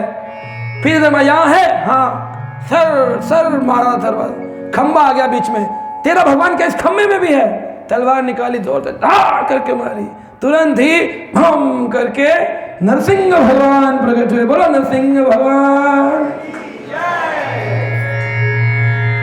तव कर कमल वरे नखम अद्भुत श्रृंगम दलिता हिरण्यकशिपु तनुभृंगम केशवधृता नरहरि रूपा जय जगदीश हरे, जय जगदीश हरे, जय जगदीश। क्या किया भगवान ने? हिरण्यकश्यप के सामने जब भगवान आया, घबरा गया देख करके, इतना बड़ा शेर और नीचे इंसान, बाल हवा में लहरा रहे हैं, बादलों को स्पर्श कर रहे हैं, इतना बड़ा शेर आज तक किसी ने नहीं देखा। और पैर हैं इंसान जैसे, ऊपर शरीर क्या सिंह जैसा, नाखून बड़े बड़े नाखून। हिरण्यकश्यप ने अपने सिपाहियों को भेजा, मारो इसे। भगवान करते सारे सिपाही उड़ करके धम, हजारों हजार सिपाही खत्म, मर गए। हिरण्यकश्यप बोला मैं पकड़ता हूं, और भागा भगवान के ऊपर। तो युद्ध कर रहे हैं भगवान, मस्ती कर रहे हैं, जैसे पिताजी अपने बच्चे से कहते हैं हाँ बेटा मुझे मारो मारो, बच्चा मारता पेट में, मारा, पिताजी कहते हैं लग गई लग गई लग गई लग गई, लेकिन पिताजी को लगती नहीं है। ऐसे कृष्ण को लगता नहीं है। कृष्ण ने नाटक किया, मार हिरण्यकश्यप। हिरण्यकश्यप मारता था और भगवान आ करते थे तो देवता चिल्लाते थे हाय, कहीं भगवान हार ना जाए, घबराते थे। फिर जब हिरण्यकश्यप को भगवान मारते थे, देवता कहते थे पुष्प वृष्टि करो, हरि बोल हरि बोल हरि बोल। युद्ध चलता रहा। भगवान उसको लड़ते लड़ते महल की दहली पर ले आए, दरवाजे पर ले आए, और उठाकर हिरण्यकश्यप को अपने घुटने पर रख लिया। बोले मेरे भक्त को परेशान करता है, तूने क्या वर मांगा ब्रह्मा जी से कि न सुबह आऊं न शाम को आऊं? देख मैं संध्या काल में आया हूं, न सुबह है न शाम, सुबह है न रात है। देख संध्या काल 7 बजे जब संधि वेला होती है, सुबह रात मिल रही होती है, उस समय शाम संध्या काल में भगवान आए। बोले देख तूने बोला था ना मुझे पशु मारे ना इंसान मारे, मैंने एक नया शरीर बनाया है, नर पशु तेरे लिए बनाया है। तूने बोला था ना अस्त्र मारे ना शस्त्र मारे, मैंने तेरे लिए अपने नाखून नखा लाए, नाखून बनाए। बोला तुमने बोला था कि मुझे न अंदर मारूं न कोई बाहर मारे, देख मैं तेरे महल के बीच में हूं। तूने कहा था ना आकाश में मरूं ना पाताल में मरूं, देख तू मेरे घुटने पर है। तूने कहा था कि मुझे 12 महीने में कभी कोई ना मारे, देख मैंने तेरे लिए अलग से 1 महीना बनाया है, अधिक मास पुरुषोत्तम मास। 13वां महीना बना दिया भगवान ने, और घुटने पर रखकर पहली ओपन हार्ट सर्जरी करी, खोल डाला और निकाल के भगवान ने कहा स्वागत नहीं करोगे हमारा? तो भगवान ने उठाकर उसकी अंतड़ियां निकालकर अपने गले में माला पहन ली, और घर में कोई आता है तो पानी पिलाते हैं, भगवान ने उसका खून निकालकर खुद ही पान किया, और हिरण्यकश्यप के दिल को निकालकर हवा में उछाला और ऐसे करके दबाया। बोले सोचना तो चाहिए था, यह दिल तुझे मैंने अपने स्थान को दिया था मेरे रहने के लिए, जिस दिल में तुझे मुझे रखना चाहिए था वहां तूने काम क्रोध लोभ मोह मद मत्सर को रखा। अब मैं इसको धो डालूंगा, पूरा धो डालूंगा। तब कर कमल अवरे, जिनके हाथ कमल जैसे हैं, तब कर कमल अवरे अद्भुत श्रृंगम, अद्भुत श्रृंगार किया भगवान कृष्ण ने। कृष्ण भगवान ने दाढ़ी लगाई, स्मार्ट बने, सुंदर नरसिंह जैसे। तब कर कमल अवरे अद्भुत श्रृंगम, अद्भुत श्रृंगम। दलिता हिरण्यकशिपु तनुभृंगम, जैसे कोई बच्चा ततैया, ततैया जानते हैं ना? ततैया जानते हैं? वास्प ततैया क्या बोलते हैं आप लोग उसे? बर ततैया, पीले वाली जो होती काटती है, क्या बोलते हैं महाराष्ट्र में? ततैया। ततैया, ततैया जो होती है वास्प, उसके समान उसको अगर कोई काटे तो क्या करते हैं? ऐसे निकाल के फेंक देते हैं। भगवान ने उस हिरण्यकश्यप को ऐसे मसल दिया, तनु भृंगम, भृंग के जैसा। दलिता हिरण्यकश्यपु, दलिता यानी मसल डाला, दलिता हिरण्यकश्यपु तनु भृंगम। किसने? केशव धृता, कृष्ण ने रूप रखा नरसिंह रूपा।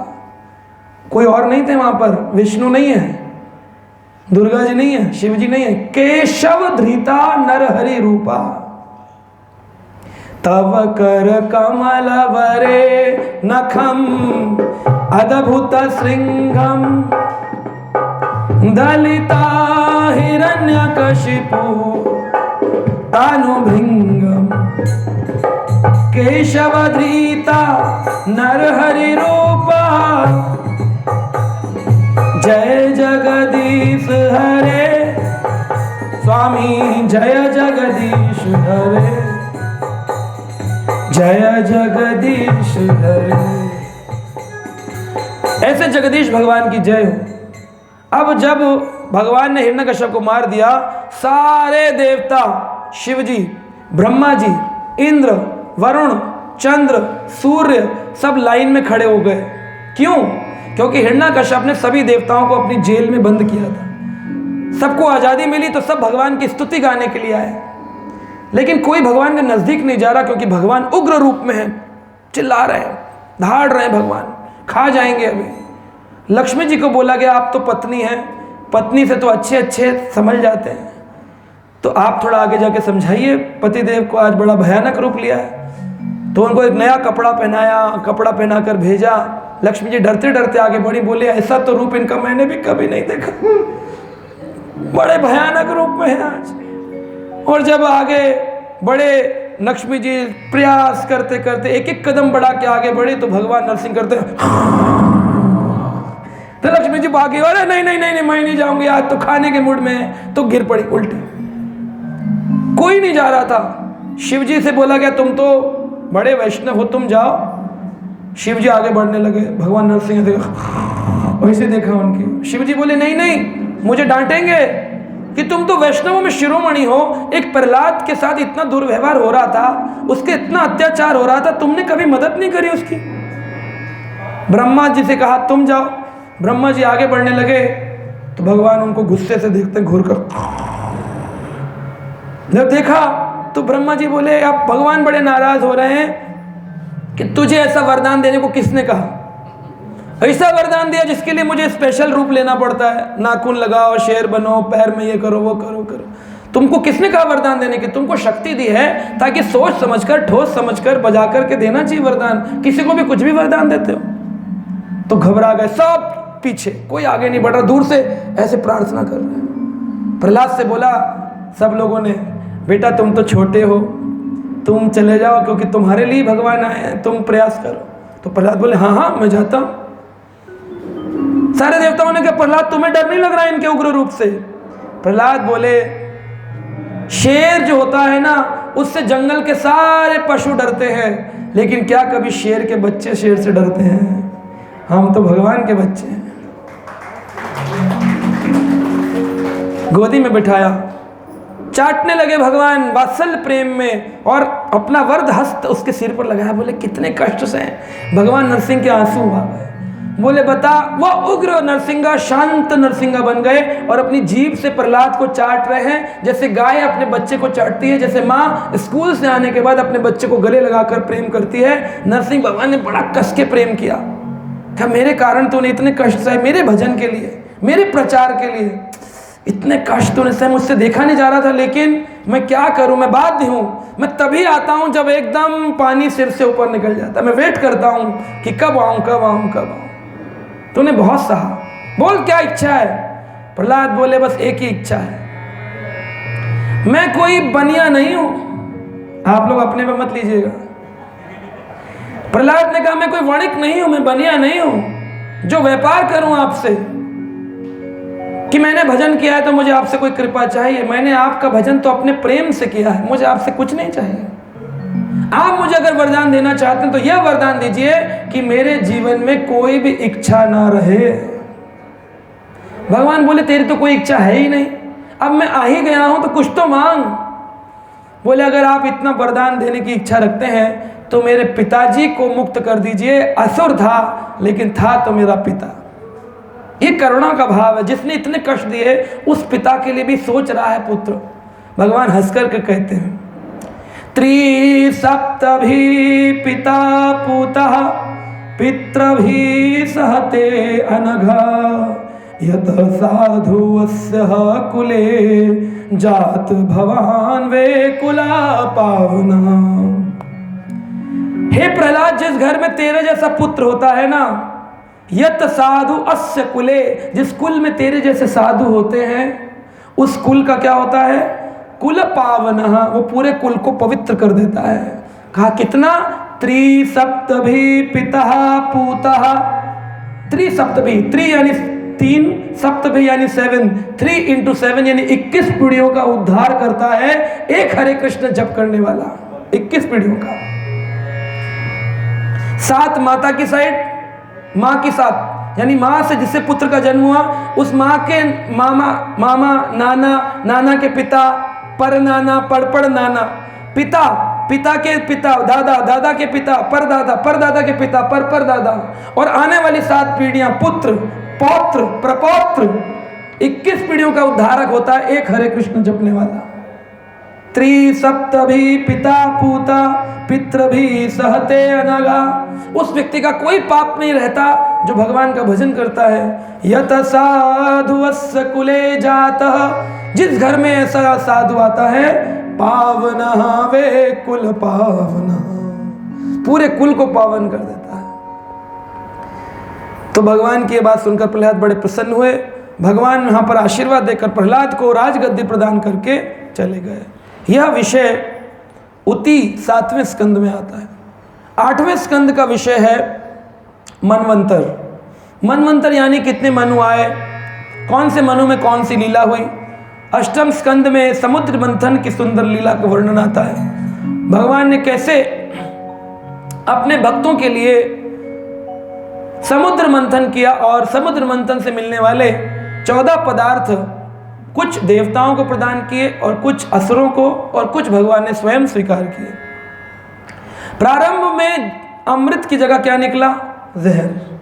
तो समुद्र मंथन लीला सिखाती है कि जब आप भगवान का भजन शुरू करेंगे तो पहले जहर निकलेगा और अमृत अंत में आएगा। जब लोग चैंटिंग शुरू करते हैं, जप शुरू करते हैं, तो कहते हैं प्रभु जी आजकल जब से हमने जप शुरू किया है मन में ना बड़ा बेचैन हो गया है, पहले से भी ज़्यादा, क्योंकि अभी जो पुराना कलमश था ना वो घिस घिस के बाहर निकल रहा है, मस्तक में आ रहा है। पहले जहर निकलेगा हलाहल, फिर अप्सराएं निकलेंगी, ऐरावत हाथी निकलेंगी, ऐश्वर्य निकलेगा, आपको यश मिलेगा, धन मिलेगा, दौलत मिलेगी, आपको सुख मिलेंगे, बढ़ता जाएगा सब कुछ, और अंत में भगवत कृपा का अमृत प्राप्त होगा। ये अंत में होता है, भगवान की प्राप्ति अंत में है। तो जो अमृत है ये भगवान की कृपा है और जो कलश है ये आत्म साक्षात्कार है। आत्मा का साक्षात्कार हुआ तो कलश, और अमृत पी लिया तो भगवत साक्षात्कार, यानी कि सेल्फ रियलाइजेशन कुंभ मिला, अमृत मिला तो गॉड रियलाइजेशन, कृष्ण रियलाइजेशन। 9वां स्कंद जो है इसका विषय है ईशानु कथा। ईशानु कथा जिसके अंदर भगवान और भगवान के भक्त की कथा आती है। भगवान श्री राम के बारे में वर्णन 9वें स्कंद में आता है। किस प्रकार भगवान राम रघुकुल शिरोमणि अयोध्या धाम में आते हैं और अपने भक्तों पर कृपा करने हेतु रावण को मारने नहीं आए, भगवान आए अपने भक्तों पर कृपा करने, उनसे मिलने। मंगल भवन मंगलहारी द्रवहु सुदशरथ अजिर बिहारी। मंगल भवन मंगलहारी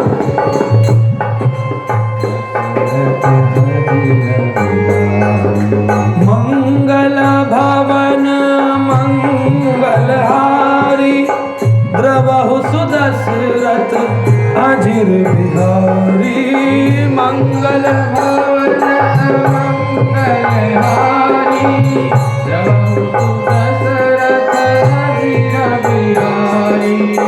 होए वही जो राम रच राखा, को करे तरक बड़ा विशाखा।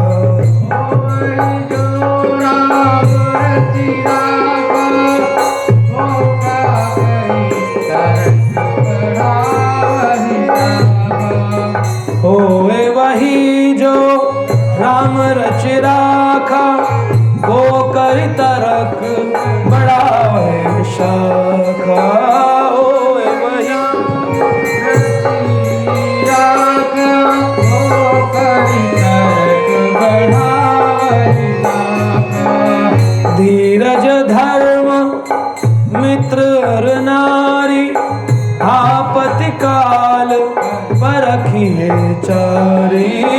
धीरज धर्म मित्र और नारी, आपत्ति काल रखिए चारी। जह के जिह पर सात सनेहु, सोते ही मिलया नाही संदेहु। जह के जिह पर सात सनेहु, सोते हूँ मिलही ना कहूँ संदेहु। हरि अनंत हरि कथा अनंता, कहे सुनहि बहु विधि सब संता। हरि अनंत हरि कथा अनंता, कह सुनहि बहु विधि सब संता। मंगल भवन मंगल हारी, द्रवहु सुदशरथ अजीर बिहारी। मंगल भवन मंगल हारी, द्रवहु सुदशरथ अजीर बिहारी। मंगल भवन अमंगलहारी। भगवान राम का जन्म अमंगलों का नाश करता है। राम शब्द का अर्थ है आनंद। भगवान राम आनंद प्रदान करते हैं। कौशल्या, सुमित्रा, कैकेयी सभी माताओं को पूर्ण आनंद प्रदान करने वाले। ऐसा नहीं है कि राम जी का चरित्र केवल रामायण में है। श्रीमद् भागवत के 9वें स्कंद में शुकदेव गोस्वामी ने राम जी के चरित्र का वर्णन किया, राम जी की वंशावली का वर्णन किया, राम जी के वंश में आने वाले इक्ष्वाकु महाराज, भगीरथ सबका वर्णन किया, गंगा जी का प्राकट्य कैसे, सब चीज़ों का वर्णन इस 9वें स्कंद में। भगवान राम का प्रकट होना ही मंगलता प्रदान करता है। होए वही जो राम रच राखा, जीवन में हमारे वही होगा जो भगवान ने पहले से ही निश्चित कर रखा है। को करी तर्क बड़ा विशाखा, तर्क करने वाले तर्क करते रह जाएंगे लेकिन भगवान को समझ नहीं पाएंगे। एक बार एक किसान था, किसान के पास एक बैल था। उसने बैल को सरसों का तेल निकालने के लिए रखा था और होता है ना, क्या बोलते हैं, हरट, गोल गोल घूमता है, कोलू गोल गोल घूमता है, बैल घूमता है और तेल निकलता है, सरसों डालते हैं और तेल निकलता है और वो पीसता रहता है उसको। तो बैल के गले में घंटी लगाई थी। अब टन टन टन टन बैल चलता था। किसान जो था वो पेड़ के नीचे बैठकर प्रसाद खा रहा था। अब अपना भोजन कर रहा था।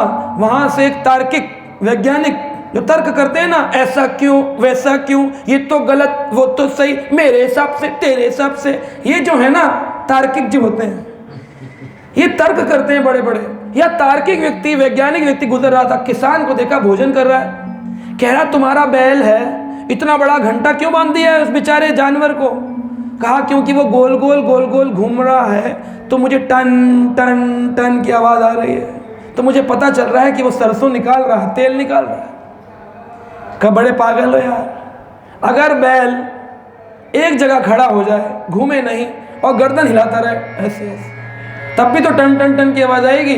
तो कैसे पता चलेगा कि वो गोल गोल घूम रहा है? तो किसान ने कहा, जी आप भी अजीब बात करते हैं, वो बैल है, तार्किक नहीं है तुम्हारे जैसा।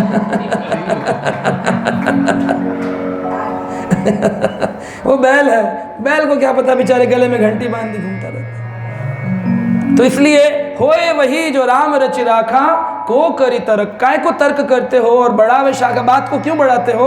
होना वही है जो राम जी ने निश्चित किया है। इसलिए अपनी बुद्धि मत लगाओ, ये अंगूठी पहन लेंगे तो ये होगा, वो अंगूठी पहनेंगे तो ये होगा, ऐसा व्रत कर लेंगे तो ये होगा। जब पैदा हुए थे उस दिन स्टैंप लग गया था, ये होने वाला है। मृत्यु का काल भी निश्चित है। दवाई के पैकेट पे एक्सपायरी डेट उस दिन लगती है जिस दिन उसकी मैन्युफैक्चरिंग होती है। ऐसा नहीं होता कि दवाई बिक रही है, सेल बढ़ गई तो एक्सपायरी डेट बदल गई। जिस दिन प्रोडक्ट बना उसी दिन उसकी एक्सपायरी डेट लग जाती। धीरज धर्म मित्र और नारी, आपत्ति काल परखियो उचारी। ये 4 चीजें बताई हैं। भगवान कहते हैं धीरज यानी पेशेंस, टॉलरेंस। आप कितने धीरवान हैं ये पता चलता है जब परिस्थिति विपरीत होती है। अर्जुन का बेटा अभिमन्यु मारा गया। अर्जुन ने चूं तक न करी, भगवान तुम मेरे साथ हो, तुम्हारे देखते देखते ये कैसा गड़बड़ हो गया कि मेरा पुत्र 16 वर्ष का अभिमन्यु मारा गया। मैं नहीं करता लड़ाई वड़ाई, 10 दिन हो गए रथ करते तुम्हारे कारण, कहा लड़ो लड़ो लड़ो, आज लड़ा तो बेटा मर गया, मुझे नहीं करनी तुम्हारी भक्ति, नहीं कहा अर्जुन ने। और अगले दिन 11वें दिन जब युद्ध शुरू हुआ, अर्जुन पुनः रथ पर आकर खड़े हो गए। रात को बेटा मरा है। ये है विपरीत परिस्थितियों में आपके धीरज का। आप वैसे तो करोगे मैं बड़ा कूल हूं, या कूल का फूल बन जाता है, पता नहीं चलता, लड़ने झगड़ने लग जाता है। इसकी कूलनेस पता चलती है जब परिस्थितियां विपरीत आती हैं, है ना। बड़े बड़े पढ़े लिखे लोग बावले हो जाते हैं।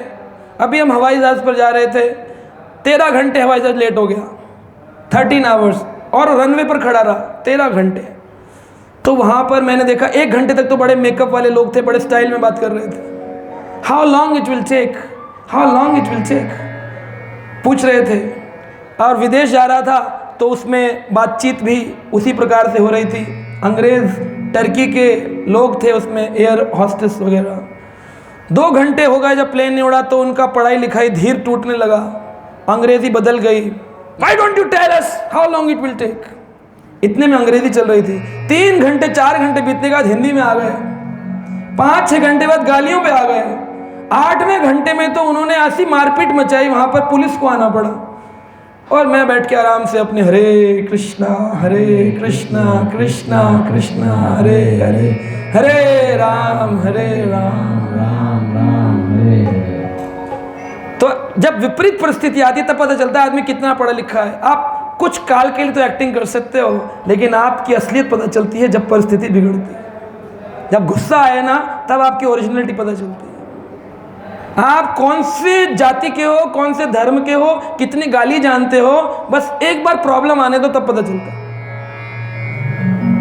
कि साधु कौन है और राक्षस कौन है। धीरज धर्म और मित्र और नारी। धर्म क्या है आपका यह पता चलता है विपरीत परिस्थिति में। मित्र कौन है आपका जब परेशानी होती है तब पता चलता है। वैसे तो साथ में घूम रहे हैं, पार्टी कर रहे हैं, आउटिंग कर रहे हैं, सब घूम फिर रहे हैं, आपके पास धन खत्म हो जाए, लॉस हो जाए, आप फ़ोन करो, दोस्त कुछ पैसा चाहिए था, हेलो हेलो आवाज़ नहीं आ रही, हेलो हेलो हरि बोल आवाज़ नहीं आ रही, क्या हुआ, नेटवर्क प्रॉब्लम है, हरि बोल। और एरोप्लेन मोड पे डालकर फ़ोन आउट ऑफ रीच, मित्र क्या हो गया, गड़बड़। ये जितने मित्र आपने बना रखे हैं, जिन्हें आप खिलाते हो अपने घर बुला के, तो वो आपको अपने घर बुलाते हैं। आप उन्हें अपने घर बुलाना बंद कर दो, एक भी मित्र आपके साथ रहने वाला नहीं। जब लग पैसा गांठ में तब लगता को यार। जब तक पैसे हैं ये दोस्ती है, रिश्तेदारी है। जिस दिन पैसा नहीं होगा, मान लो आपको शादी में बुलाया, प्रोग्राम में बुलाया और रिटर्न गिफ्ट नहीं दिया, शगन के लिफाफे नहीं दिए, फिर देखें कितने रिश्तेदार आपको प्रेम करते हैं।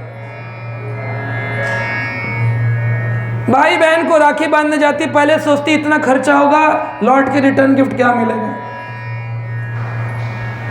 तो यह मित्र रिश्तेदार पता चलता है आपत्ति काल में। और नारी सती स्त्री है, अपवित्र स्त्री है कि शुद्ध स्त्री है, आपत्ति काल में पता चलता है। जेह के जेह पर सत्य स्नेहो, सोत है मिले है न कभी संदेहो। जो लोग सत्य का सहारा लेते हैं, हमेशा सच बोलते हैं, भगवान के नाम पर रहते हैं, राम का नाम सत्य है इसे जानते हैं, उन लोगों को संदेह नहीं है कि भगवान की प्राप्ति इसी जीवन में होती है। कितनी कथा कहें, हरि अनंत हरि कथा अनंता, कही सुनाई बहुविधि सब संता। बहुत साधुओं ने इस कथा को अलग अलग प्रकार से श्रवण कराया। दसम स्कंद का विषय है निरोध, जिसमें भगवान श्री कृष्ण की जन्म लीलाएं 90 अध्यायों में अलग अलग लीलाएं, बचपन के काल से लेकर मथुरा से लेकर द्वारिका तक की लीलाओं का, और बाद में भगवान का अंतर्धान होना, सभी लीलाओं का वर्णन होता है। 90 अध्यायों में दसम स्कंद निरोध इसका विषय है। 11वां स्कंद मुक्ति की बात करता है, जहां पर भगवान श्री कृष्ण ने अपने धराधाम को जाने से पहले उद्धव जी को अनेक उपदेश दिए, जिन्हें उद्धव गीता के नाम से जाना जाता है। कैसे पूजा करनी चाहिए, कौन मित्र है, ब्राह्मणप्रस्थी कौन है, गृहस्थी कौन है, मूर्ति कौन सी होनी चाहिए, मैं कौन सी मूर्ति में आता हूं। ये जो आप ले आते हो ना प्लास्टिक की मूर्ति खरीद के बाजार से, उसमें भगवान नहीं आते। भगवान कृष्ण ने स्वयं उद्धव को बताया, मैं कितने प्रकार की विग्रह में आता हूं। अष्टम प्रतिमा, भगवान कह रहे 8 प्रकार की मेरी प्रतिमा होती है।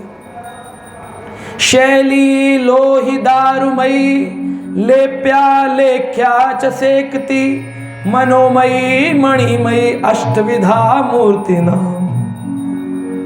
पहली है शैली, पत्थर की मूर्ति लाओगे तो उसमें भगवान आ सकते हैं पुकारने पर, मार्बल। शैली, लोही यानी मेटल की मूर्ति पर, पीतल की मूर्ति में भगवान आ सकते हैं, कि भगवान ने खुद कहा मैं इनमें आता हूं। शैली, लोही, दारुमयी, लकड़ी का विग्रह, जगन्नाथ, दारुमयी। शैली, लोही, दारुमयी। लेख्या, चित्रपट होता है ना, पेंटिंग करते हैं भगवान की फोटो, लेख्या। लेप्या, लेपित करी जाती है, यानी कि जब कभी कभी गांव में गोवर्धन पूजा बनाते हैं तो गोबर को लेपन करके गोवर्धन महाराज बनाते हैं। और सेकती, सेकती मूर्ति का दर्शन आज आपने किया, रामेश्वरम शिवलिंग। सेकती यानी बालू की मूर्ति, सेकती यानी बालू जिसमें सेकते हैं ना, भूनते हैं, सेकती। शैली लोहि दारुमयी, लेप्या लेख्या च सेकती, मनोमयी मणिमयी। मनोमयी मन की मूर्ति, और मणिमयी, मणि का दर्शन भी किया, क्रिस्टल, मणिमयी। मनोमयी मणिमयी अष्टविधा मूर्तिमाम, मेरी 8 प्रकार की मूर्ति होती है। अब इसमें पीओपी है, प्लास्टर ऑफ पेरिस, घरों में पीओपी, एक्रिलिक प्लास्टिक की मूर्ति नहीं है, घर में बनवा लेते हैं। आइए प्रभु जी हमने ना दरवाजे में बनाई है पीओपी की मूर्ति, उसमें भगवान नहीं। आप आर्चिस गैलरी से प्लास्टिक के हनुमान, प्लास्टिक के राधा कृष्ण ले आए, एक्रिलिक के बने हुए, बड़े सुंदर दिखते हैं, उनमें भगवान नहीं आते। भगवान ने कहा ये मेरे 8 वस्त्र हैं, इन वस्त्रों को मैं धारण करता हूँ, इन्हीं में मैं अवतरण लेता हूँ।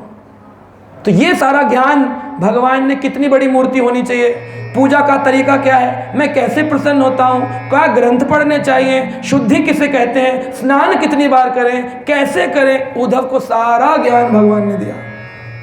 मुक्ति, इसलिए उसका विषय है मुक्ति। ये जो सुन लेगा उद्धव गीता, मैंने एक बार कथा करी थी सिर्फ उद्धव गीता के हर अध्याय पर, एक्सप्लेन किया डिटेल में उद्धव गीता क्या है। आप ऑनलाइन जाएंगे, लिखेंगे उद्धव गीता, मेरा नाम डालेंगे, आपको मिल जाएगा, उसमें सारा डिटेलिंग बताया उद्धव गीता। और 12वां स्कंद जो है यह है आश्रय, भगवान का परम आश्रय, जिसमें भगवान कलयुग के लक्षणों का वर्णन करते हैं और कहते हैं इस कलयुग से बचने का एक ही तरीका है, मेरी शरण में आना। तो इस प्रकार पहले 2 स्कंद भगवान के चरण, तीसरा चौथा भगवान की जांघ, 5वां भगवान का नाभि, 6ठा भगवान का वक्षस्थल, 7वां 8वां भगवान का हाथ, 9वां भगवान का ग्रीवा गर्दन, 10वां भगवान का मुख, 11वां भगवान का मस्तक मानस पटल, ये 4 हेड, और 12वां भगवान का सिर, हेड। इस प्रकार ये 12 स्कंद, 12 अंग भगवान का स्वरूप भागवतम स्वरूपम, जिसमें अलग अलग विषयों को बताया गया। ठीक है प्रभु जी, अभी ठीक है। हरे कृष्ण। संपूर्ण बोल दिया ना, इसी को कहते हैं संपूर्ण भागवतम। हरि बोल।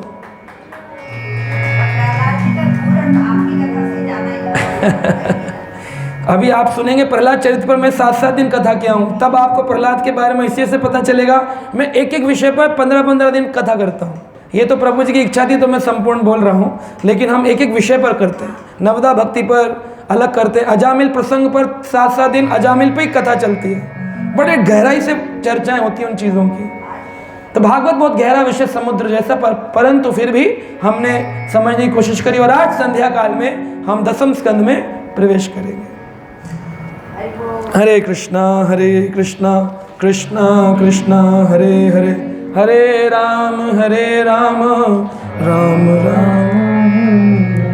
तो एक सुंदर भजन के साथ आज के इस प्रसंग को समाप्त करेंगे। संध्या काल में